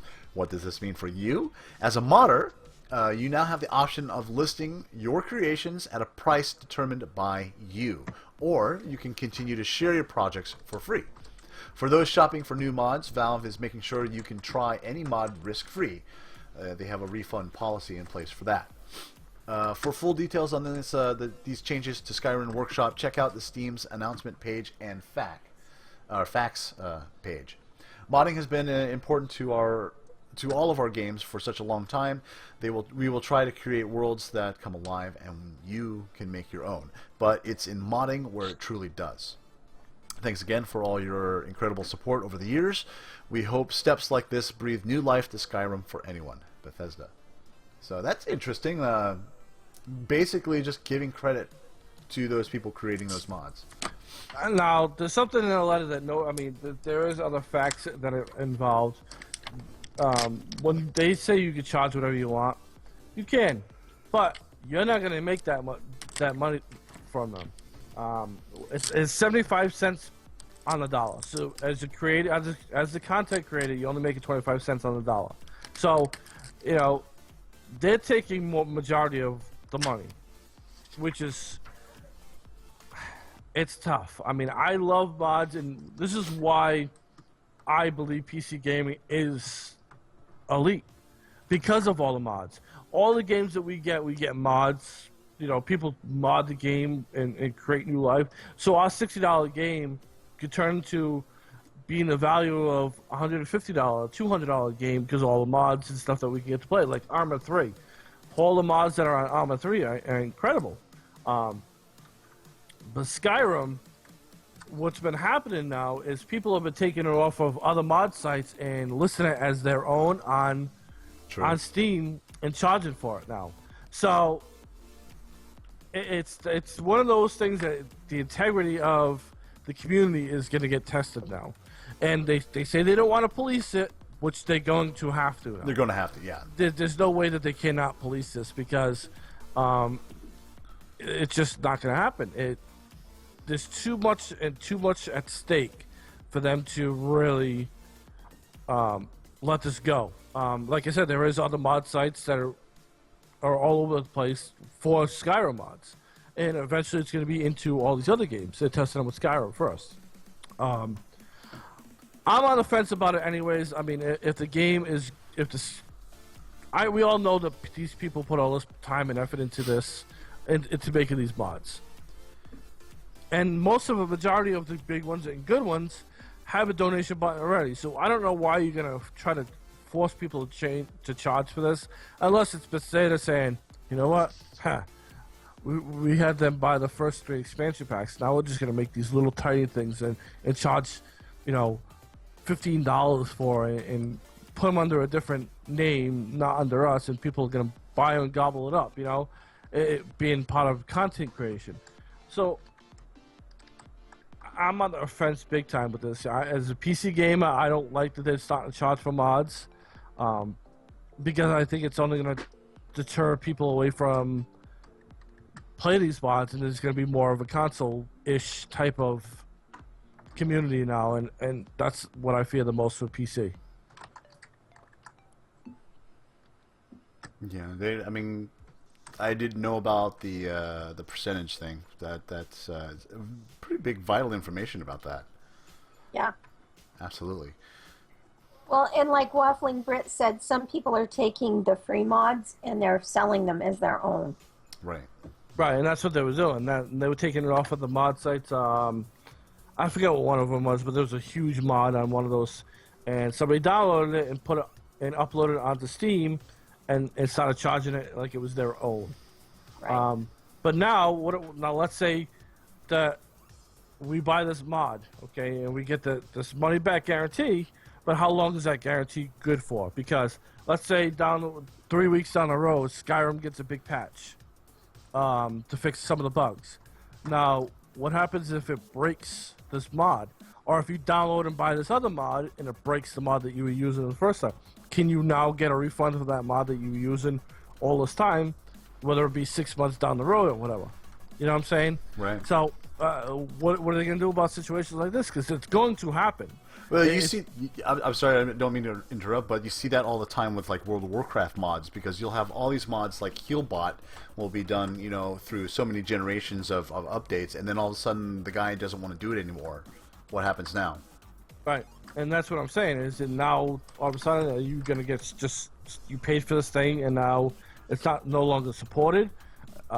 So it's one of those kind of fine lines again that you got to walk down the middle and say, is it a good thing or is it a bad thing? I mean, I just really hope it doesn't deter and go onto all these other games and cause the PC community to be one of those, like, because what makes a PC community that it is all the mods that we do have for these games. I mean, even Grand Theft Auto 5. Why do we have the best version on PC? Because we have the editor. We have the modding tools for this game. So our Grand Theft Auto 5 will not be like the console version. We can add so much more. We can add our own heists if we want later on. And all the things that we can add onto it is why the PC versions are so much better in my opinion. And again, it's my opinion. Because of all these mods. I don't really feel like paying $10 for this mod if I don't have to. I mean, if I enjoy the game, and I'm not saying that I won't, because when Desert Combat was a mod for Battlefield 1942, before DICE picked them up, before EA picked them up and made them into DICE, I donated, probably $50 to them, because I was a big fan of this, and it was a donation.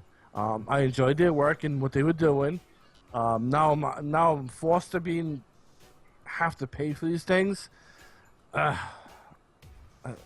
don't like it. Any other comments? Pandora? I don't really, I'm not a PC guy to begin with, but personally, I have issues with something, and it's just the artist in me, but I have an issue with anybody that takes the work of someone else and then downloads that or distributes it in any other way, and them not the owner or the creator of such, this particular mod, and then upload it in Steam and then try to sell it. I take issue with that because, first of all, that's just not professional, and it's disrespectful to the creators of those mods. That's about all I can really say, because like I said, I don't play PC games. I mean, I do, but I mean not to the extent of say Kaz or maybe even in Merv there. I don't know, but I do know that it's not cool to take something that does not belong to you in the first place and then take it somewhere else and then sell it. You don't own it. You didn't create it. You just stole it. In my opinion, you just basically stole it, and now you're selling something you stole from someone else that put in all the hard work. If this becomes a problem, and it very well might, I think that this idea of we're not going to police it, they may end up having to. It may get to the point where their hand is forced, and they may have to police it. Whether they want to or not may not be a choice down the road. Because if this does become common practice, somebody's going to have to do something. And you already see it happening a lot on YouTube. And I mean, it's mostly, people saying, "Hey, I made this video. Check it out." And you see the comments down the line. No, you didn't. No, you didn't. This is someone else. This is so and so's video. And it happens all the time. I see that all the time on YouTube. And I mean, if it's going to happen there, it's definitely going to happen here. They say they don't want to police anything, but in order to keep everything kosher and clean and make sure they're going to have to make a full division, because I mean no one else is going to do this. They're going to have to make a full division just devoted to like looking and checking backgrounds about who has what. I mean, if they're going to do this, because there should be some sort of copyright law. I mean, even though it's not published, I don't know. Are they able to steal it that way, just that easily, and get away with it without some sort of law enforcement or something like that? But I don't know. I don't know. The copyright's kind of loose on the modifications and stuff like that. Well, the copyrights on the mods used to be under GNU. Okay. Right. And yeah, the GNU, which is the general use license. But now that if it's going into a paid licensing, it's a fine line again, like we said. But I'm not really complaining about the people stealing the mods and put them on YouTube. I mean, because it's gonna happen, because that's how people are. They're greedy. Regardless of anything, that will happen. Yeah. It's the point where now it's starting, and again, it's only for Skyrim right now, so I'm not really panicking that much, because Skyrim is already an older game, and I really don't play Skyrim anymore. So, but I think this whole thing could really blow up and deter the PC gaming to be where it shouldn't be anymore, because majority why PC gaming is so good is because of the mods. Like I said, I mean, we could download a whole storyline that is written by Pandora for a game, and a whole mod set written, a whole other storyline for, let's say, Dragon Age, right? And we can go through it, whether it be 15, 20, 30 hours of content that Pandora wrote himself and made, into the game. It was great because we had these things, and we have so many types of storylines like this for all these games. And now, again, I have no problem paying for something if it's good, okay? I have no problem at all. But in order for me to test if it's good or not, then yes, they have the 24-hour return policy, whatever, which is great. If you don't like the mod, you get 24 hours to return it. But again, that's not what I'm talking about, or when it comes up to later on down the road, where I bought this mod, and all of a sudden, Skyrim gets updated. Now, all of a sudden, the mod is broken and it doesn't work because something in the update broke the mod. Am I going to be able to get my money back from this mod because it doesn't work anymore? Or are we going to get reliable updates all the time for these mods? Because we all know people will make a mod, and they'll update it, and like Sid said, the heal bot, the guy just doesn't want to do it anymore. So we have to either wait for another heal bot, someone else to pick it up. Right, either somebody else pick up that mod, or somebody else make another mod similar to heal bot. So, and again, now you're gonna buy that mod. So it's that whole dilemma of, we're paying for mods now on Skyrim. Are they going to get updated? Are we going to get our money's worth out of it? People are going to keep on updating them, and I don't like this whole situation. If I like a mod, I will donate to the people who make the mod. I have no problem with it. Like BRs. The BR mod in Armor 3, I absolutely love. And I might go on in a couple weeks or whatever and donate, whether it be $5, $10, I don't know, whatever. So these guys say, hey, keep up the good work. I love what they're doing. If I have to spend, $15 on this mod and it absolutely turns out to be crap, I'm not going to be happy. The other thing that I just was thinking about, this announcement was from Bethesda. It wasn't from Valve. So Valve could have an alternative agenda. They could probably be testing this out to see how well it does or how badly it does. So, I mean, you said it yourself, it's only Skyrim that's doing this right now, right? So, I mean, in Valve's point of view, this might be a good test run for them. Yeah. Right, because remember, as mods, you're still using some assets from the main game. Right. So, unless you make totally new assets yourself, you're still using some type of asset. So, again, I understand why they're taking so much of the chunk of what they're doing. I think it's 50% goes to because they take 75%. Okay, so you get 25%. So when the 75% is broken down, it's 50% goes to Bethesda, and the other 25% goes to Valve or Steam. Ditch? Or anyone else? Okay. Let's see. Speaking of which, let's see what we have next on our agenda. Oh, we have a ferret on our agenda. And I believe Kaz is going to ferret out some information from any esports or MMO stuff in your corner. No, I just last week I don't know if we covered it or not, but they are releasing. We got word of Nextcom, who is releasing Ghost in the Shell MMO in the United States. There is a little bit more information. They're still not 100% sure when the release date is going to be, or when they're fully going to port it over. But if you're a huge Ghost in the Shell fan like I am, you'll be waiting. And an MMO fan like I am, you'll be waiting for that to be a game that you should be on your radar. And you can go on to nextcom.com and find out information about it as well. Esports, there is another new MOBA who was released, and it's going to be more information is going to show up at E3. I forgot the name of it, but it really wasn't. It didn't look like it was interesting to me either. But that's not how I usually do things, anyways. You know, I even if I don't like a game, I'll usually promote it. But it looks another like Heroes of the Storm type of game by a huge market. Anything in your corner, or was that part of it? No, my corner is totally different. Okay. Well, why don't you go ahead and start that up then? Or we can move on. It doesn't matter to me.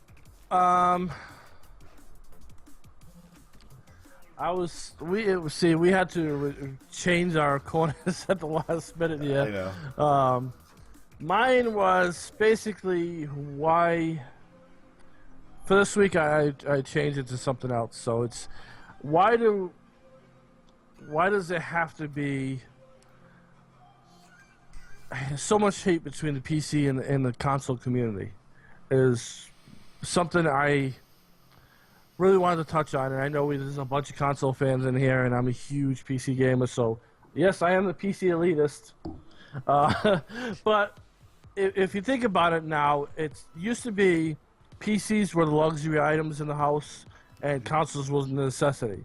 Now it's kind of turned where it's PC is more of a necessity in the house, and consoles are more of a luxury item, because PCs everybody uses for schoolwork or online bill pay.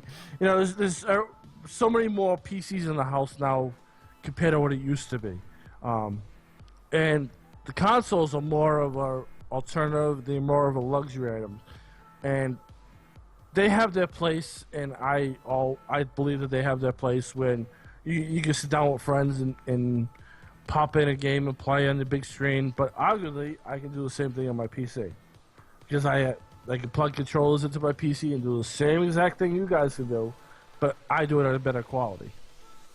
I don't know what you guys feel on the standpoint, but I feel that the rivalry. I can't speak. The rivalry. Rivalry? Yes, between the PC and the consoles is more like the same back and forth of like sports. The different teams and stuff. It's more so a friendly argument. Whose team is better. Whose team is better? Obviously, each team has all their strengths and weaknesses. I myself, not a huge sports fan, but I tend to root for whoever outnumbers me in the room.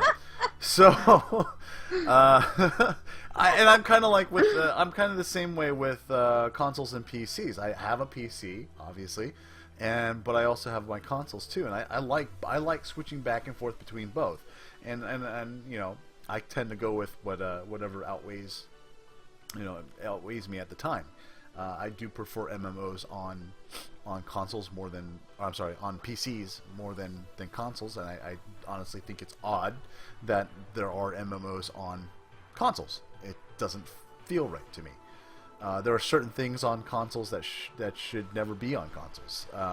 First-person shooters originally, when they first started doing first-person shooters on consoles, that felt weird to me because I was, you know, strictly PC with my first-person shooters, and it was mouse and keyboard, and I still stick to that today because you can't cross over a PC version of a first-person shooter. I'm sorry, you can't cross over PC first-person shooters and intertwine them with console players because it's just unfair for the console players. They can't keep up with the maneuverability, the agility of what a keyboard and mouse can do. And people will disagree with you, but I have. I know, but I mean, it's been proven. Yeah, and I could tell you that whole thing, but I'll wait till you're finished. But yeah, so I mean, for me, I think the whole argument between that is just is the fun. It's just to have fun of arguing that and having something to be behind something. It's the same. It's kind of the same deal that you know, Pandora and I have with Destiny between you and Brunhofer. We love to argue about it. It's fun. I think our society is based on debating and arguing. I mean, it is a fun thing to do to take opposing sides and root for our side. So I think that's mainly what it is, and I don't think that'll ever change. Yes, computers are more of a necessity.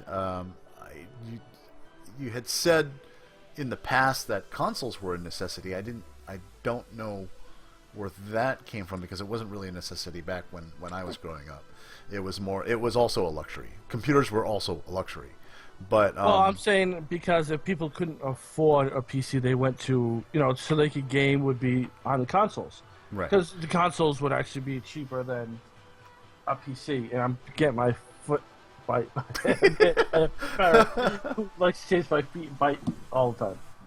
But yeah, I mean, the consoles back in when I was growing up, the both computers and consoles when I was growing up were both luxuries. There wasn't a huge need for computers at the time. The internet was just starting up. There was a big step forward for PCs because they started being used in businesses. So that started the need for a PC. But I mean, again, it was a luxury item. Yes, it was. Consoles were just coming out. I mean, the only thing they had before that was the Atari. From my time, and I remember when the Nintendo Entertainment System first came out, and I begged and pleaded my parents to get a Nintendo Entertainment System, and they no, it's too much. It's too much for what what they're offering. It's a luxury item, and eventually I did get it after it was released. I think a couple years after it was released, I was able to get one. So back in my time, both computer and console were a luxury, and then yes, fast forward to today, computers are more so necessary. They're used everywhere, not just for gaming. But the consoles are more of a luxury today than they were back then. I mean, they have the better. They have the better sex appeal. To be able to come home from work, sit back, take your controller and just turn it on and play, rather than sitting at a computer at a desk.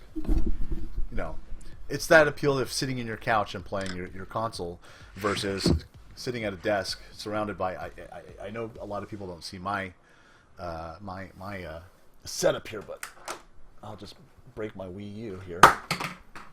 Don't break that. So I mean, a lot of people don't know what I mean. That's intimidating to some people.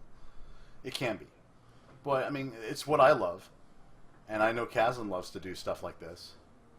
So I mean, that's a little bit of what I'm dealing with. This is the actual show here. This is my show.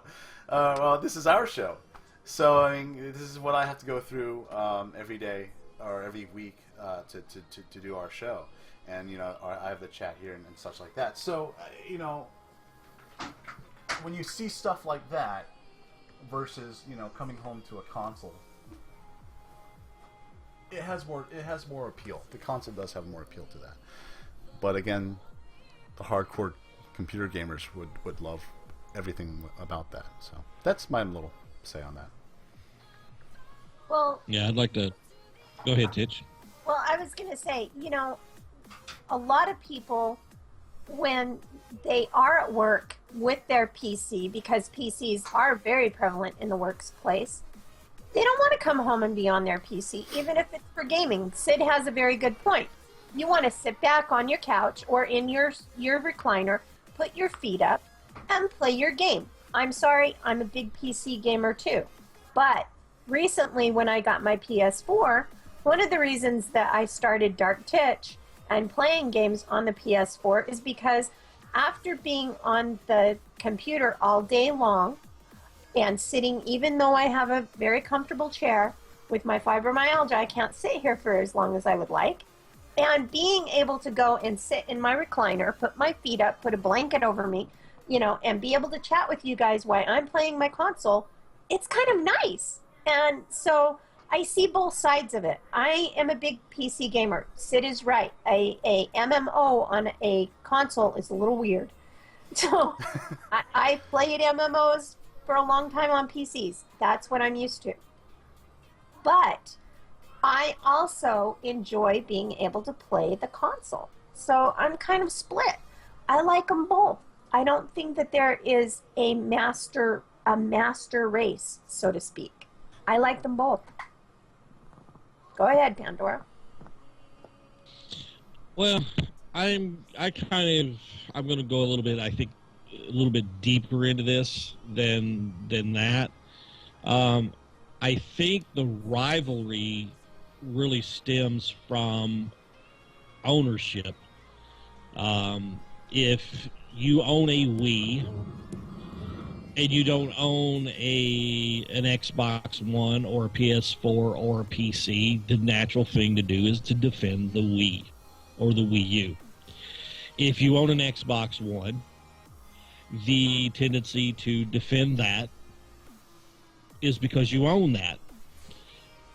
And I think that the rivalry comes in place because people want to think highly of the thing they own. And so it's natural for people to say, well, I own a PC.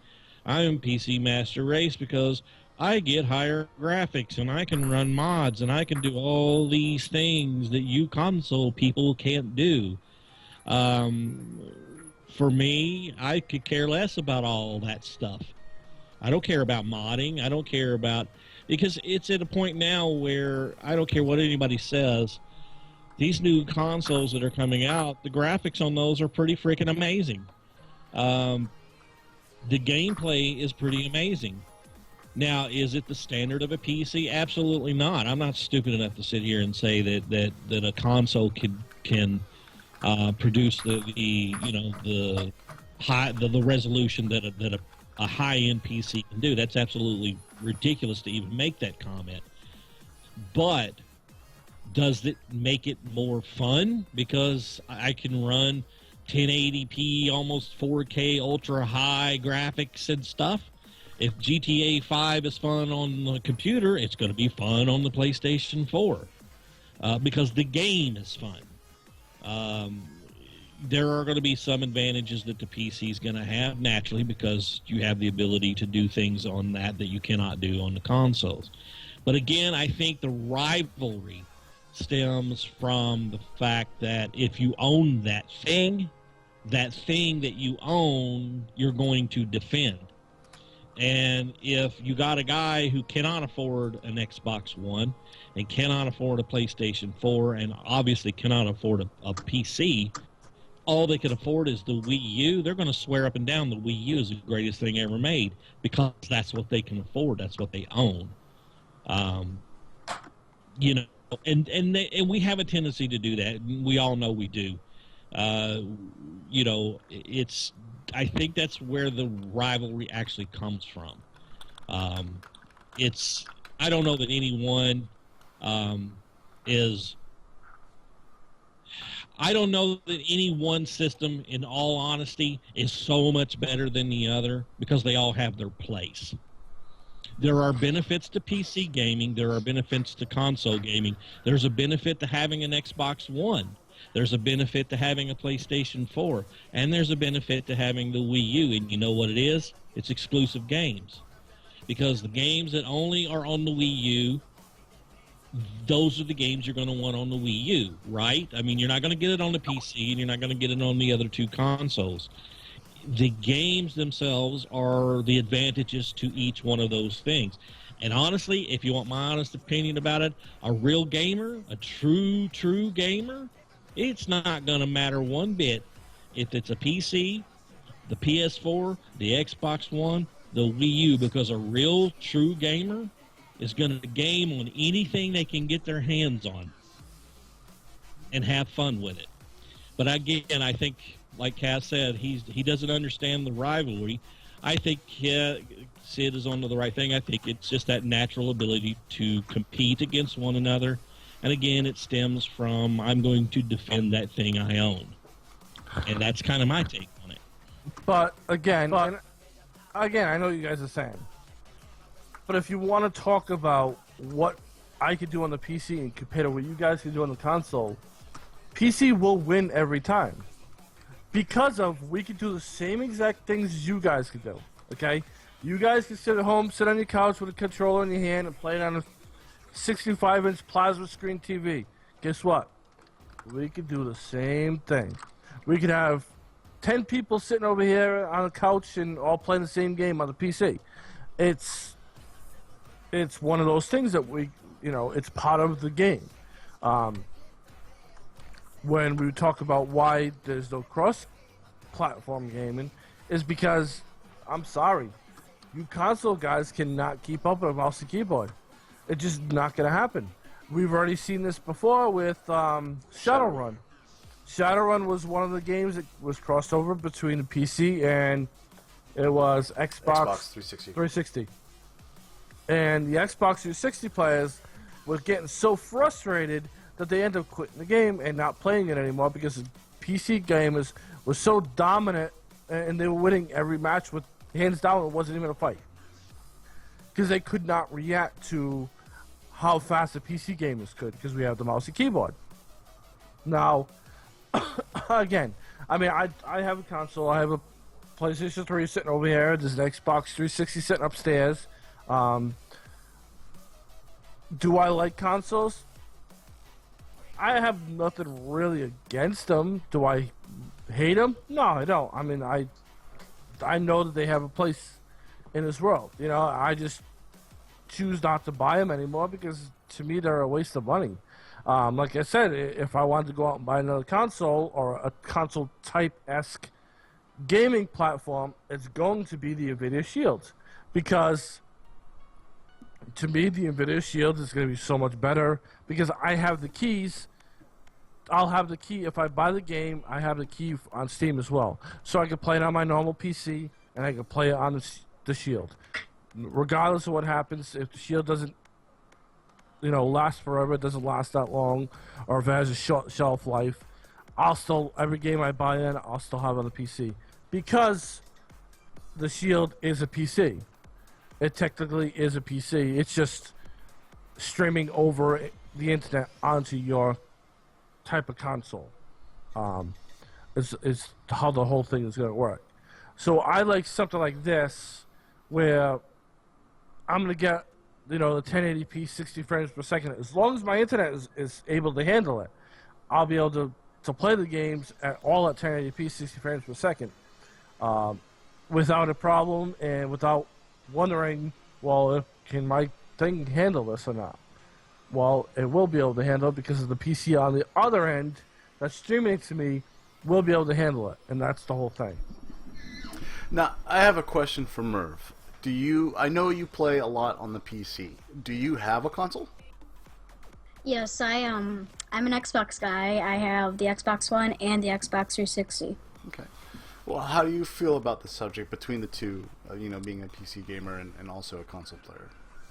Well, I started on Xbox, and then I viewed PC as, better because you could get better graphics and you could install mods easier than you would be able to on the Xbox.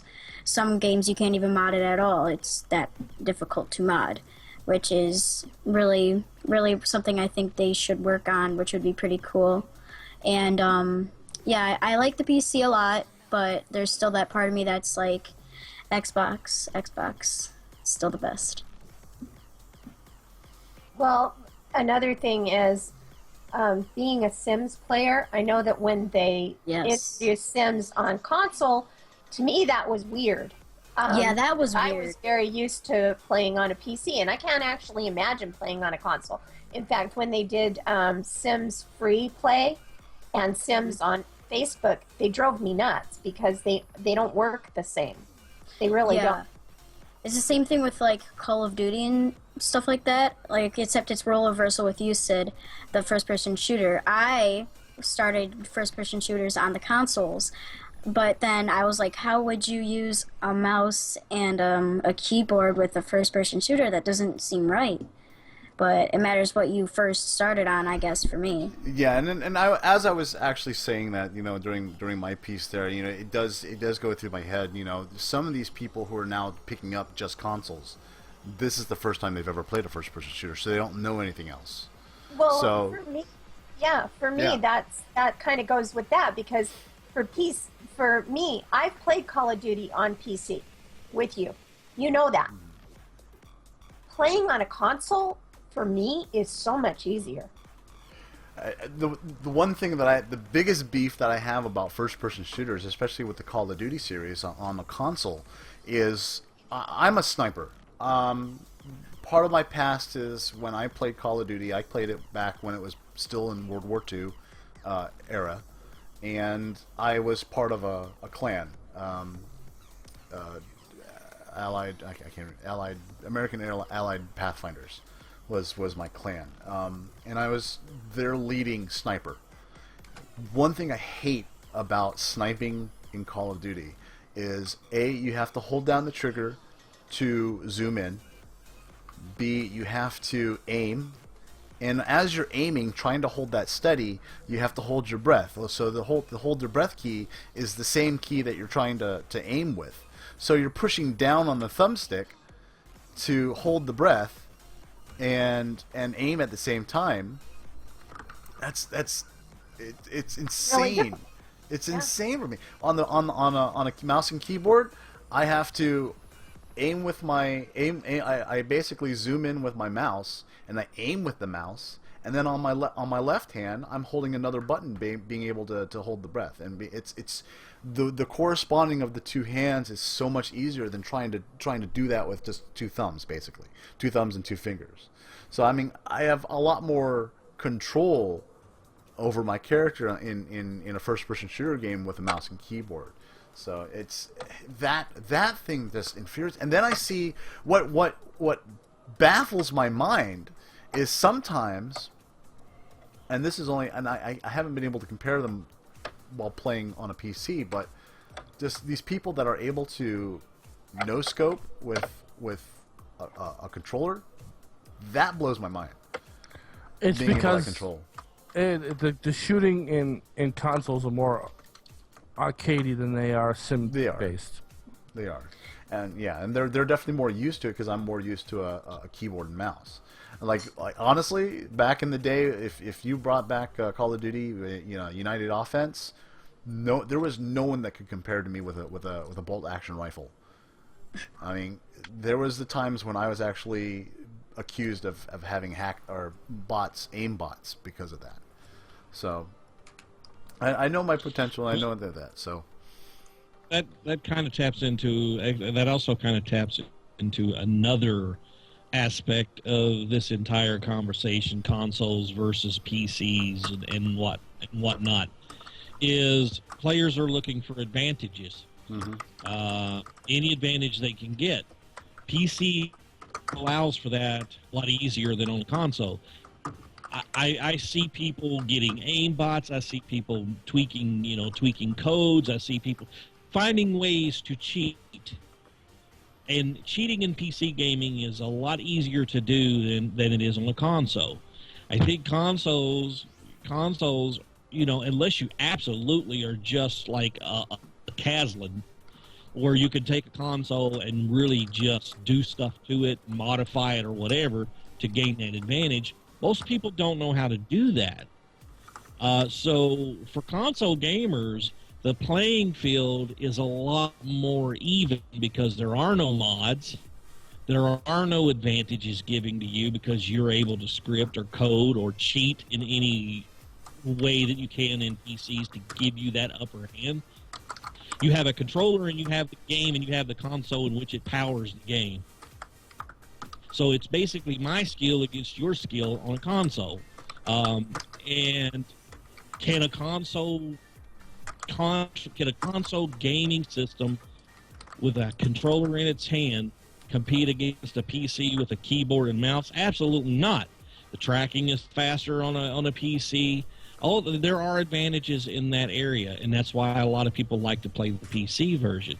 But not everybody has the ability to use all 10 fingers and game. Right. So consoles has its place. Like, for example, my mom is not going to play a video game on no PC. I just hate to say this, but she is not going to do the WSD-A and the mouse thing and all this stuff. She does not have the coordination or the dexterity to do that at her age. But I could put a controller in her hand and give her some Super Mario Brothers or Mario Kart and turn her loose, and my mom is having a ball. But then again, like what Kaz said about the controllers, like you could also put a controller on a PC too. So True. And still have that same experience. You can, but you cannot play. You can't play Mario Kart 8 on a PC. Oh yeah, that's true. And that's what I'm getting at. There are advantages that the PC has. There are advantages that consoles have. To me, it's not the same thing. I know everybody's trying to say that there are. What makes these the same thing is that they both have the ability to play video games. But they're absolutely not the same thing.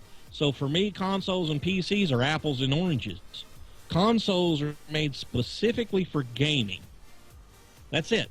Yes, they have other features on them now that they didn't used to, but a console, at its heart, at its core, is just a gaming device. That's it. Whereas a PC is a lot more powerful because it does a lot more things. You can stream, high quality from your PCs while you're gaming.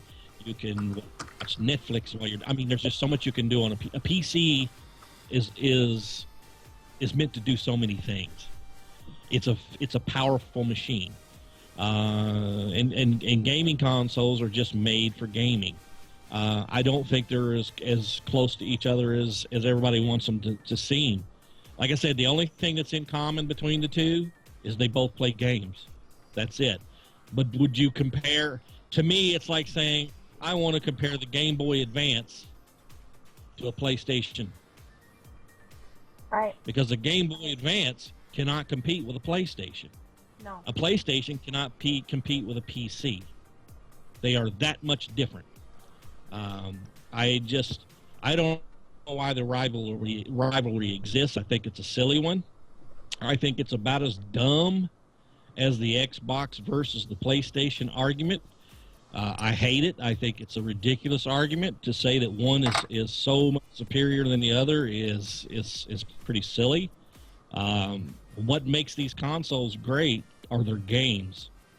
It's kind of like, I don't know if you guys ever, I don't know if anybody in here is a Stephen King fan, but Yeah. Stephen King said it best. Stephen King said it best one day. It makes no difference what device a book is presented on, whether it be printed or digital distribution through a Nook or a Kindle Fire or what have you. It's still a book. Does it make the book any better if you read it in print form or on a Nook? It's the same freaking book, right? It's just the device itself is different. And that's what it boils down to me with this whole rivalry things. These games is what's important, not the device in which it's delivered on. I don't really care. If there's a great game on an Xbox One, I'm going to play it. If there's a great game on the PlayStation 4, I'm going to play it. If there's a great game on PC, I'm going to play it. You know, it's just a device. It's just a way to play it. Right, but you can't just say that PC is also more prone to hackers and cheaters, because this is really not true. Because go load up, let's see, Black Ops 2 on the console, and that's all you're gonna see is cheaters all over the place. And it's easier to cheat on a console because all it takes is you to mod a controller or to mod the system, bring it to a place, they'll mod it for you, and you have the advantage. Where PC, yeah, you'll find these people who will find this little line of code that they can change, get a little advantage for about a day, and then it automatically changes because the way the anti-cheat software works nowadays is totally different than what it used to. It's a lot harder to pull off hacks and cheats on a game that they literally care about. Now, I'm not saying that like a game like Titanfall, who is, as much as I love Titanfall, I know that it's not being watched over like it used to be, okay? So it's going to be easy to cheat on a Titanfall than it will at a game that just is released today. Because the game released today is going to be policed more than it is the Titanfall is. But I get what you're saying too, and I feel that way where, and we've had conversations about Xbox One and PlayStation 4 being who's actually the more powerful. And I told you, they're really the same console. Just before it was released, PlayStation decided to do a little trick and, boost their GPU up a little bit. But Xbox One's CPU is a little bit more stronger than the PlayStation's. Therefore, that's why these console, these game creators, instead of creating console games for each one of the console strengths, they just throw it on the console and whatever it is it is. And I don't like how they're doing that. But again, it is what it is. Just like I get screwed all the time, and PC players get screwed all the time with Call of Duty ports. Every time Call of Duty is ported to the PC, and exactly what it is, it's ported to the PC now. We get screwed over because the game doesn't run right. Grand Theft Auto is a fine example of a really great PC port. It was on the consoles first, then they upgraded it for the new next generation consoles, and now they upgraded it again for the PC to get the best performance and best port over that we can get. As I said, I really didn't get why there's such a rivalry, but as a PC master race that I am, I see the other two, as the consoles, being a lesser equivalent, because I can do the same exact things but better than they can. Oh, I don't disagree. I don't disagree with that at all. I don't know how you guys, Merv, or the rest of you guys feel. That's what I'm saying. To me, comparing a PC to a console shouldn't even be happening. Because to me, it's like trying to compare a console to a handheld device. Apples and oranges. You can't compare that. Yeah. It's apples and oranges. It's like trying to say that a tablet can keep up with a console. It's not going to happen. Consoles are not going to keep up with PC. To me, it's ridiculous to even try to compare a console to a PC. It just is. Because it's like trying, again, like I said, it's like trying to compare mobile devices and cell phone games and handheld devices, the PlayStation, the PSPs, the Game Boys, the 3DSs, and then saying, oh, hey, I'm playing this on this 3DS, but hey, I own an Xbox One. You can't compete with me. I'm a console master race, because it's much more powerful than a handheld device. Therefore, it's the same thing. The consoles cannot and will never be able to, well, I don't want to say never, but as they are now, they cannot compete with PCs, and I don't even know why it's a debate, to be honest with you, because again, do we compare consoles to tablets? No, we don't. No, so why are we comparing consoles to PCs? We're starting to compare phones to consoles, because phones are starting to be able to get 1080p and 60 frames per second on gaming, and it's I'm just telling you, it's out. I don't ever compare a phone to a console. Ever. Well, then Nintendo's releasing all of their content, other Nintendo stuff on the phone apps now. Yeah, but we're not saying that they're releasing the new stuff. They might be releasing older generation of gaming, like the older Metroid games or the older Mega Man type of games. Yeah, we don't know exactly to the extent what they're releasing. But it's a step forward. Right, and going back to what Slim said, if you're using a controller on the PC, it's kind of like cheating. He considers it cheating. I don't consider it cheating, because I'm sorry, it's harder to drive with the WSAD key and all the other keys to drive the car on Grand Theft Auto than it is with a controller. Now, if I really wanted to get into it, I would pull out my, go out and buy a whole steering wheel for driving the car in Grand Theft Auto, but that's not what I need to do, because I still got to shoot guns out of it and everything else. So being with the controller, that part of the game makes it a little easier. Now, I'm not saying that I can't drive it on the keyboard and mouse, because I sure as hell can. I just find it a little easier to drive it on a controller. But if I was playing a first-person shooter, I wouldn't be playing it with a controller, because I'm not going to be able to compete with, even with the accelerators that they have on a PC, I'm still going to get better performance on my keyboard and mouse, period. Whether it be the lowest settings, it's the way it is. Hey, you know what, Kaz? I wish, and I absolutely do, I wish that I could hook my PlayStation 4 up to your PC, let you play Battlefield 4 on your PC against me on my console, because I'm still going to get you. I'm still going to headshot you. I don't care if you got a keyboard and mouse, because, man, I got the skills to pay the bill, bro, and I can beat you on a console. I promise you. I will get you. Not going to happen. But all I'd get you. And then you'd have to come on the show and tell everybody, yeah, he beat me on a console. Well, because he's got better skills than I do. Hold on. But we're already seeing that. Remember, with the introduction of Windows 10, the Xbox C are going to be cross-platform in some of these games. So we never know. We might have that debate later on down the road and watch. And as I wipe the floor with you, I'm down for it. What do you think, Merv? yeah, I that sounds really good. And like back to like the Xbox, like way back, like when you guys were talking like about the Xbox versus like PS.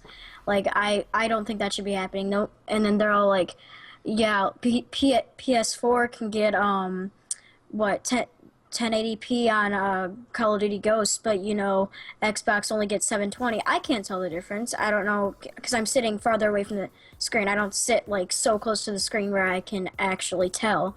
I mean, I don't know about you guys, but I can't tell the difference. Well, we covered this last week, Murph.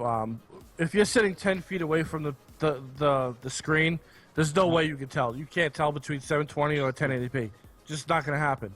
On a PC, you can, because we're so close to the monitors or the TVs, because we're sitting 2 feet away, 3 feet away. But unless you're sitting that close to your TV, playing a console, you will not tell the difference. It's just not going to happen. And I don't care who you are. I don't care if you're Stephen Hawkins with X-ray vision eyes, 20/20 times 20/20 vision. You're not going to be able to tell. And then the only way I compare the two consoles is through the exclusives. The exclusive games, because I look at Xbox and I see Halo and I say, okay, that's a good game. And then I also look at PS3 and 4 and say, look at Beyond Two Souls, The Last of Us, and all of their exclusives, and I compare those two. That's how I compare the consoles together. Yeah. But yeah, it does. It comes down to the games, and I'm the same way with you, Merv. To me, it's the games. It's not the device that I play it on. It's the games. I don't care if I have to use if I have to have an Xbox One to play certain games, because I'm only going to be able to play Guardians on the Xbox One. So in order for me to play Halo Guardians, which I want to play, I'm going to have an Xbox One, which means I will buy an Xbox One again. And that's what it boils down to me for. It's more about the games and less about what system it's on. I don't know how about you. I don't know how you feel about that, Sid or Titch, but really, in the end of the day, it's about the games for me. It's never been about the device. Yeah, it's about the games for me. And, going back to hooking the controller up to a PC, that only works for certain games. That's yeah, like games. Yeah, Slem was saying, like, isn't it supposed to be challenging? But you're using a type of controller too. I mean, if it's it doesn't say if it's less challenging or more challenging on a PC too. Right, but only certain games are going to allow you to use that controller when you plug in. There are still those games that only are mouse and keyboard exclusive. But to me, I agree with Pandora. It is the game. It is not the device that it is delivered on. It is the game. It's the challenge of the game. It's the play of the game. It's the entertainment of the game. And, am I going to enjoy playing this game? It doesn't matter what I play it on. Yeah. Yep. Well, speaking... I'm sorry, go ahead. No. I was agreeing. This is where I kind of mesh all the agreements together, because everything Merv said is spot on. Everything Titch said, everything Kaz said is all, and everyone in the chat, it's all spot on. What it really boils down to is you as an individual and what you prefer. If you want the ultimate experience in a game that is multi-platted, PC is the way to experience that game. The ultimate experience of that game. Unless it's a bad port. Well, typically speaking, I'm saying there are those cases where that's true, but in most cases, are you going to say that? Would you say that the Grand Theft Auto 5 is the ultimate experience on the PC? Would you say that? Yeah. Kaz. Of course, Kaz. That's what I'm. Well, I mean, it's the same game. No, it's the same game, but you have like a better quality and better experience or whatever. We have extra things that we have in ours too. Like I said, we have the editor, and so we can make our own levels and stuff like that too. But like The Witcher 3, which is coming out in a couple of weeks, it's built on the PC first, then ported over to the consoles. And all the console fanboys can say the opposite, because it's not. The Witcher is a PC first franchise. They already said it in there. If you want the best experience, go play it on PC, because the Xbox version and the PlayStation version is not going to be better than the PC version. But again, like playing Call of Duty Advanced Warfare is better on the console than it is a PC, because of it's built better on a console, to be totally honest with you. I mean, it just is. Where you take the opposite, like a Battlefield 4, it's actually better on the PC than it is a console, because of we get more players, we get dedicated servers, we get we get 64 versus 64 or 128 versus 128. It's just how it works. But you said that PCs are standard. PCs are standard for most part in the households. However, most people do not have PCs for gaming. And in order for me to run a game like Dragon Age Inquisition, I have to update my computer to the point where it's going to cost me so much more than it did for me to get the PS4 and the Dragon Age Inquisition on disc for that PS4 that will run it, and run it the way that I want to see it, rather than upgrading my PC. CPU usage all the way. I mean, exactly. The minimum requirements just for that game is ridiculously expensive for me to upgrade my PC to play that one game on my PC.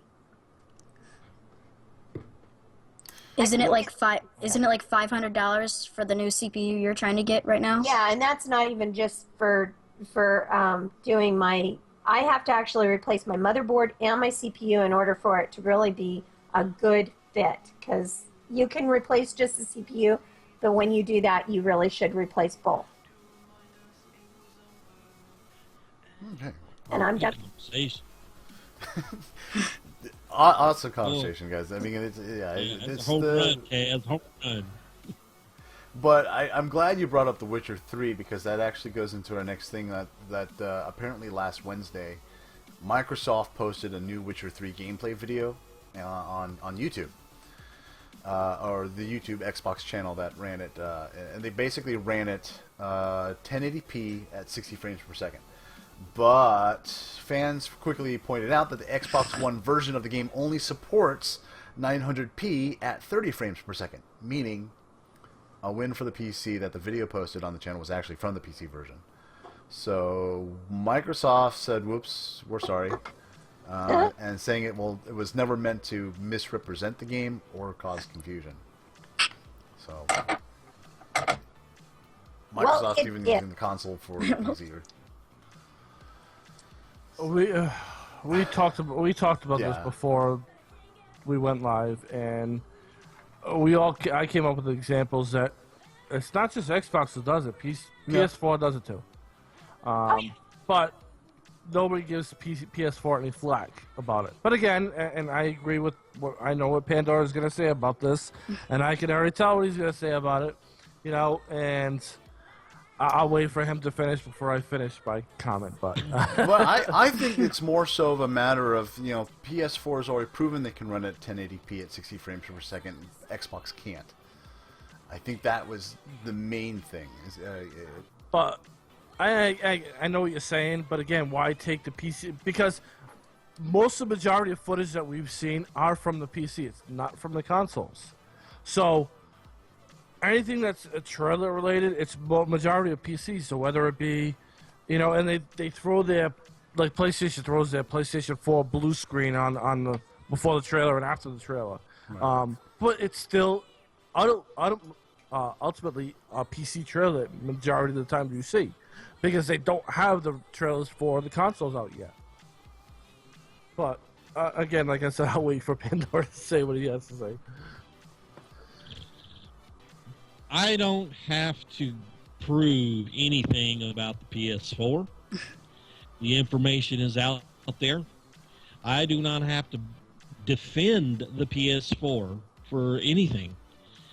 They're not the ones that's in the news this week. They're not the ones that got caught doing this. So I'm not even concerned with what the PlayStation 4 has done, will do, might do, could have done, because that's not what that story's about.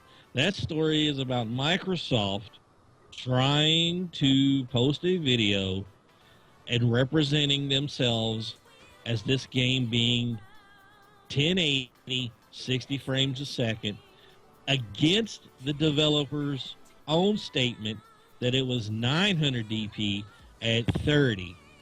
And for the average gamer the average gamer who does not know and does not keep up with that kind of news, they come along and they watch a YouTube video and they see that kind of footage.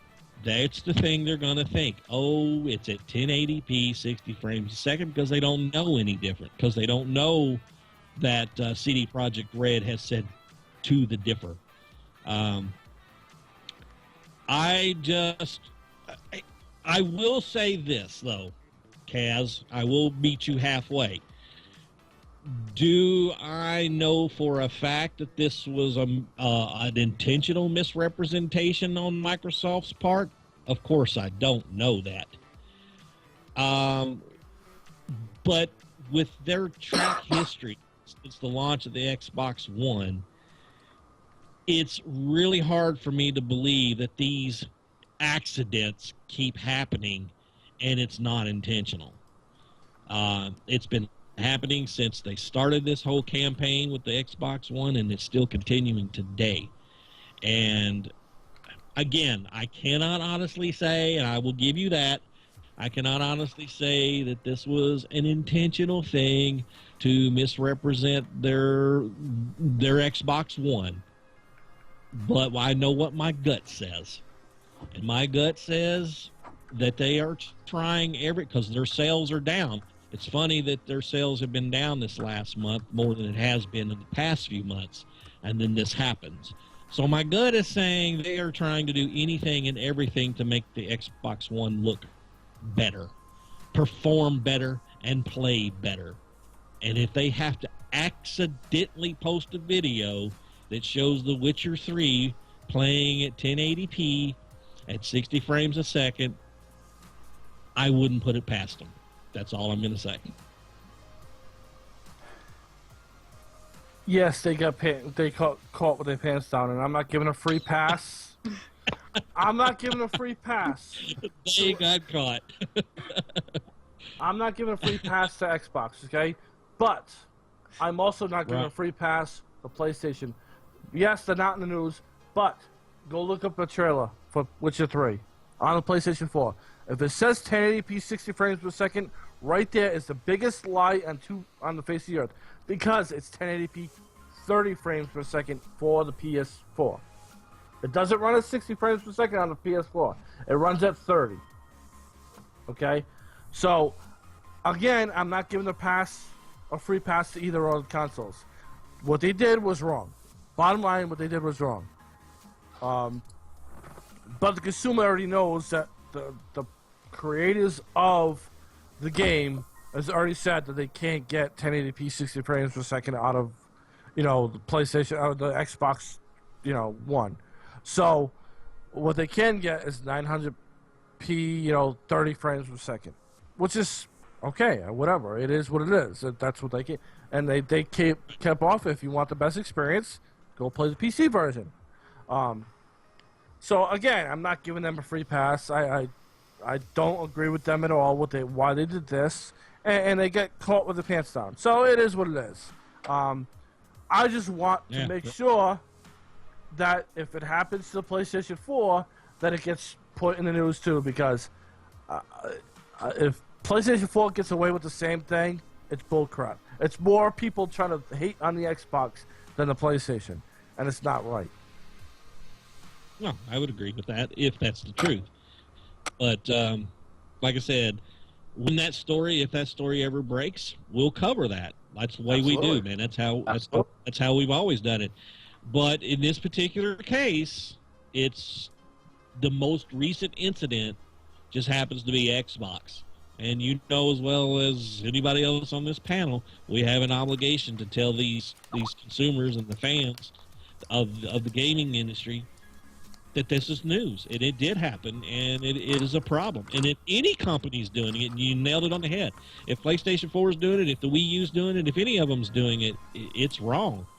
I just don't buy this it's an accident. I'm not so sure that I believe that.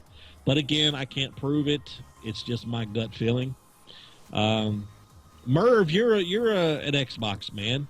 What do you think about that? Well, I honestly believe, because people are saying, because all my friends, they were fans of all the consoles, just gaming in general, and they do say that, oh, these corporations are corrupt and they do whatever they can for money and stuff like that. But I believe that it's borderline for me. I'm a fence rider on this one. It could have been an accident, but then there's that gut feeling that they may have just tried to make their game look a lot better than it would be on the Xbox. Right. And Kaz, I wanted to address one more thing real quick on something you said about the fact that the developers have said I wanted to get your opinion and Titch's opinion on this too. And Kaz, you're right. The developers have been open about it. The matter of fact, they just released a story that we covered 2 weeks ago, where they said that no matter what, they could, even with the DirectX 12, they were not going to be able to get. They could not guarantee no more than 90 or 900 DP, 900 30 frames a second. I mean, we covered that. So that information is out there. But here again, man, my point is this. How much a percentage of gamers out there do you think really, truly, honestly know that information? You can't assume, and I'm not going to assume, that every consumer or every gamer has that knowledge. And because I don't believe that, because I don't believe that the majority of the gamers have that information, I tend to think that when companies like Microsoft or PlayStation or Wii put up videos to misrepresent the gameplay and the frame rates and the quality in which it runs in, which is the two biggest things that the gamers seem to be worried about these days, when they put a video up there showing it running at higher res and faster gameplay or frame rates, I think it's I think it's intentional, even when any of them do it. But, and again, I'll look at the other side. I'll look at it from a consumer standpoint, because majority of what's happening now is what you just seen was Xbox trying to make like their consumers are stupid. Okay? Where we're not. We're coming at an age where more gamers are becoming more smarter with their dollar. To a point. When it comes to The Witcher, more people are interested in The Witcher and love the franchise. So they're going to do everything. They're going to look up information about The Witcher and everything they can about it. So they will see this big headline saying, hey, we're not magicians. We can't, even with DirectX 12, we can't run any higher than 900p 30 frames per second. So, with that being said, Microsoft just had a big fumble. And again, it's one of those things. You're basically calling your own consumers stupid, is what it comes down to. And again, I kind of. I don't want to get yelled at for saying this, but I kind of agree. Because when Phil Spencer says, even with DirectX 12, you're not going to get that much of a performance boost out of your console, and then you have console Xbox One fanboys saying, oh, this is the best thing since sliced bread. We're going to be running at 1080p, 60 frames per second now for all the rest of the games, where, I'm sorry, your own CEO or public relations manager of Xbox is telling you that you're not going to get this. So stop speculating on what's going to happen and listen to the experts that are telling you that it's not going to happen, instead of coming to the conclusion saying that this is what's happening. Because this is what's going on with... And again, I hate being the bearer of bad news, but I'm telling you the facts. And this is what is happening with these console players. They're jumping to conclusions way too quickly. And Xbox is trying to use it to their advantage, I guess. That's my opinion. Yeah. And there's no such thing as bad publicity. No. Just publicity. It's just publicity. What do you... What do I think? Yeah, what does anybody think? I think we're done. I think we're done. I think we're done. Okay. Well, do we have any sim news? No. No? Just Merv, if he wants to plug his channel, that would be my segment. So hand it over to him. Yeah, just a type of review. I'm doing my Get to Work household. I'm streaming that along with my my newest Princess Legacy challenge. So manly, just gonna throw it out there again. And the Sims 3 Zombie Aftermath challenge. Those are my Sims things that I'm doing. So hope you guys check it out. That's right. Give him a follow, guys. He's a great streamer. He's an awesome Sims streamer. Anybody in the channel that follows me for my Sims 4, definitely follow Merv. He's awesome. Thank you, Titch. You're welcome. So Helldivers, it's a PS4. I don't think it's exclusive, but it's a PS3 game. Kind of over the top view, running and shooting game. It's a lot of fun. I've been playing with BCK, Brunhofer, and John Brito as of late. And check out the trailer here. Give me 1 second.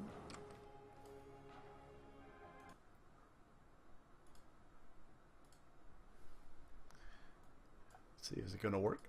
Come on, work.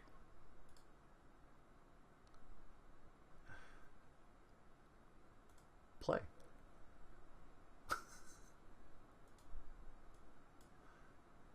just play.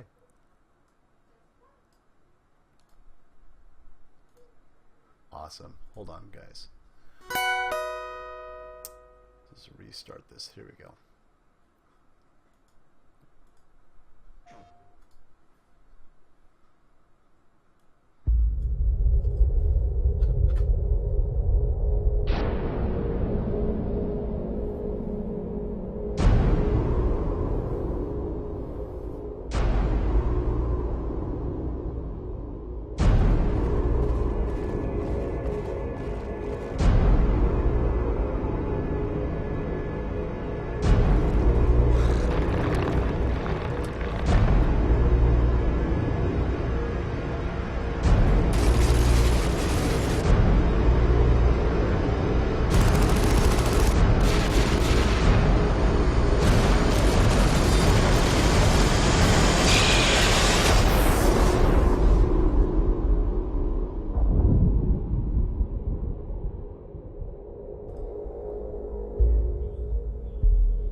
Yeah, he's awesome. Okay, it says coming soon, but of course it's already been released. That was their announcement trailer. But yeah, Helldivers, it's a pretty fun game, little over top view, kind of Diablo-esque feel to it, but with a directional shooting. You play the Helldivers, and you're going up against 3 different factions: the Illuminats, the Cyborgs, and the Bugs. And basically, you kind of fight for control over the different factions, and you all play on the same side. So you're always playing against the NPCs, and you level up and such like that. So that's pretty cool. Hey, Farmers Place MC, thank you so much for the follow, and thank you everybody. Oh my gosh, wait, Nomad's following. I didn't even see that thing pop up there. It's Nomad TV, Nomad TV. Thank you so much for the follow again, and guys. Viewers, thank you guys so much for following us and basically supporting us, man. I mean, I say this almost every episode. We cannot do this without you guys, and we really appreciate everything that you guys do for us and supporting us and everything like that, and continuing to follow us and such like that too, and coming here each week. So really good turnout tonight.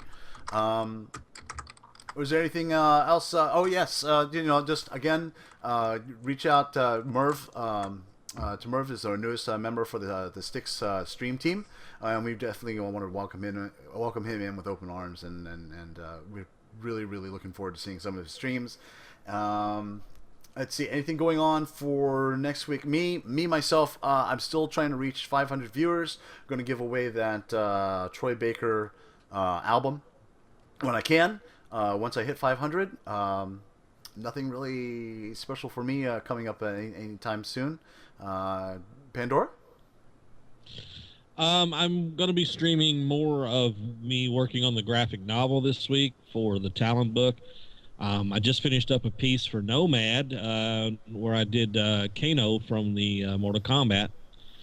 So I did that, and I'm going to be doing a couple of character designs and also trying to reschedule the stream with Nick from Imperial Rule. So, yeah, it's going to be a bit of a busy week trying to get all. Yeah.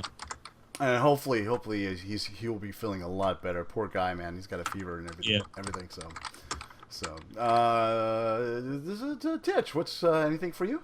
I'll be continuing my Sims 4 followers neighborhood. I also will be continuing to sculpt on the cottages, and I may have a big announcement on one of my streams regarding those cottages. So stay tuned. Cass? I'll probably be streaming more often during the week. This week, probably during the mornings. Final Fantasy 14, I'll probably stream a couple days here and there. I probably won't stream Grand Theft Auto. I might not. Probably Rogue. Some more Deus Ex. I did some of that the other day when I was forced to stream. But when you were first to yes, we held him down and made him stream. Yep. Just the normal games that I've been playing lately. I might actually do a whole series on Pills of Eternity. A whole playthrough of that, which would be quite different. But that's probably it. Oh. Katie, thank you for following Sid67. We appreciate that. Thank you so much. Hey, and Derbyfish109, thank you for the follow for the Save Point Show. That's my friend at school. That is my friend at school. Awesome. What's up, Pandora? Hey, Sid, I got Nomad. I just wanted to kind of make this a little bit of an announcement here. Okay. Nothing is official. So it's official. But it's kind of unofficial. Okay. But Nomad and I have been kind of talking a little bit here and there. He is a 3D artist. I'm a 2D, as you know. And we've been talking about doing some stuff together, and some of that stuff will be probably appearing in my streams and possibly kind of bleeding a little over into maybe some of his streams. I'm not sure yet. But it's going to be involving maybe some video game stuff because he's a video game designer. So we're going to see how that plans out. So, that it's exciting because I really want to work with him. So cool. He just mentioned it in the stream, so I thought I could just mention it, to you guys. I want to talk about Nomad after the show, maybe. Okay. Okay. And that may tie Hint, in. hint. Yeah. Pandora. Don't make it odd now. Don't put the guy on the spot. Thinking, what the hell? Yeah, he's behind his back. What? No Like, man's what? going They're like, talking about oh me? shoot, they're talking about me. Okay. Well, we may want to talk about him too. What I'm saying, we may want to include him in that conversation. Sure. Merv, what's coming up for you, man? Monday and Tuesday streaming regular time around 7-8ish Eastern Standard Time. But then Wednesday I'm gonna have to stream right when I get out of school because at 6 p.m. that night I'm getting a Japanese foreign exchange student and he's gonna be staying with me until the following Monday at 8 a.m. where he leaves. But I won't be able to stream then, and then further ahead to the next early month, May 11th through May 16th, I think it is, I'm going to Washington, D.C. for my Washington, D.C. trip. So that's when I won't be off. But other than that, regular times. What are you doing in Washington, D.C.? I think about half of the class, 8th grade class in my public school are going. So what we do is we stay at go to the hotel. We have a bus trip there, so it's going to be really fun. And we go to see all the monuments, see the Capitol, try to do as much as we can in D.C. Nice. Cool stuff. That'll be nice. Just watch I out want a full report when you get back. Just watch out Yes. for the guys with the guns and the black suits. Oh, yeah. All right. Well, what is your normal schedule, Marv? Yes, please. Well, normal schedule. I'm getting that worked out, but every other Tuesday I tutor, and then I tutor a lot, 4 days in my in the week, so I tutor a lot. That's why I stream later in the day. But I'm usually around 7 or 8 o'clock. You'll see me start streaming till 10 or 11 in school time, So during Monday the school week. through Friday. Yeah. Okay. So I'm just trying to get that schedule worked out. Okay, well, you and I need to talk about your schedule so I can throw you a raid once in a while. All when right, I'm doing my stream. Awesome. Because I usually end about that time, and I can raid you, and then I can, start streaming again about 10. Awesome, and then I can raid you then. Exactly. Cool. Well, and that does it. That just about does it for our show tonight. Thank you guys for tuning in to the Save Point Show. Remember to join us. Oh my gosh, my music is not even here. Remember to join us next week for another episode of the Save Point Show. Again, same bad time, same bad channel. It's about 7 p.m. to 10 p.m. Eastern time. I believe we're having Sandbird coming back to talk with us. She was really excited and wanted to jump back on and then just to hang out. So we'll probably have we'll do that next week, and I think that's pretty much about all we have. About all we have for the show tonight. So again, we are Styx Broadcasting, bringing you the Save Point Show. I am always Sidious67. I'm Titchery. Your Pandora. Castle143. MRV Gaming. And just remember to always save early, save often. Thank you so much, guys. Have a good night. Bye. Bye, guys.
This one here? Oh, hello. Your old pal here, the Joker. Here to talk to you about Styx Broadcasting. When I'm not out killing the bat, I like to just relax at home with a nice Chianti and my friends at Styx, because I'll probably kill them.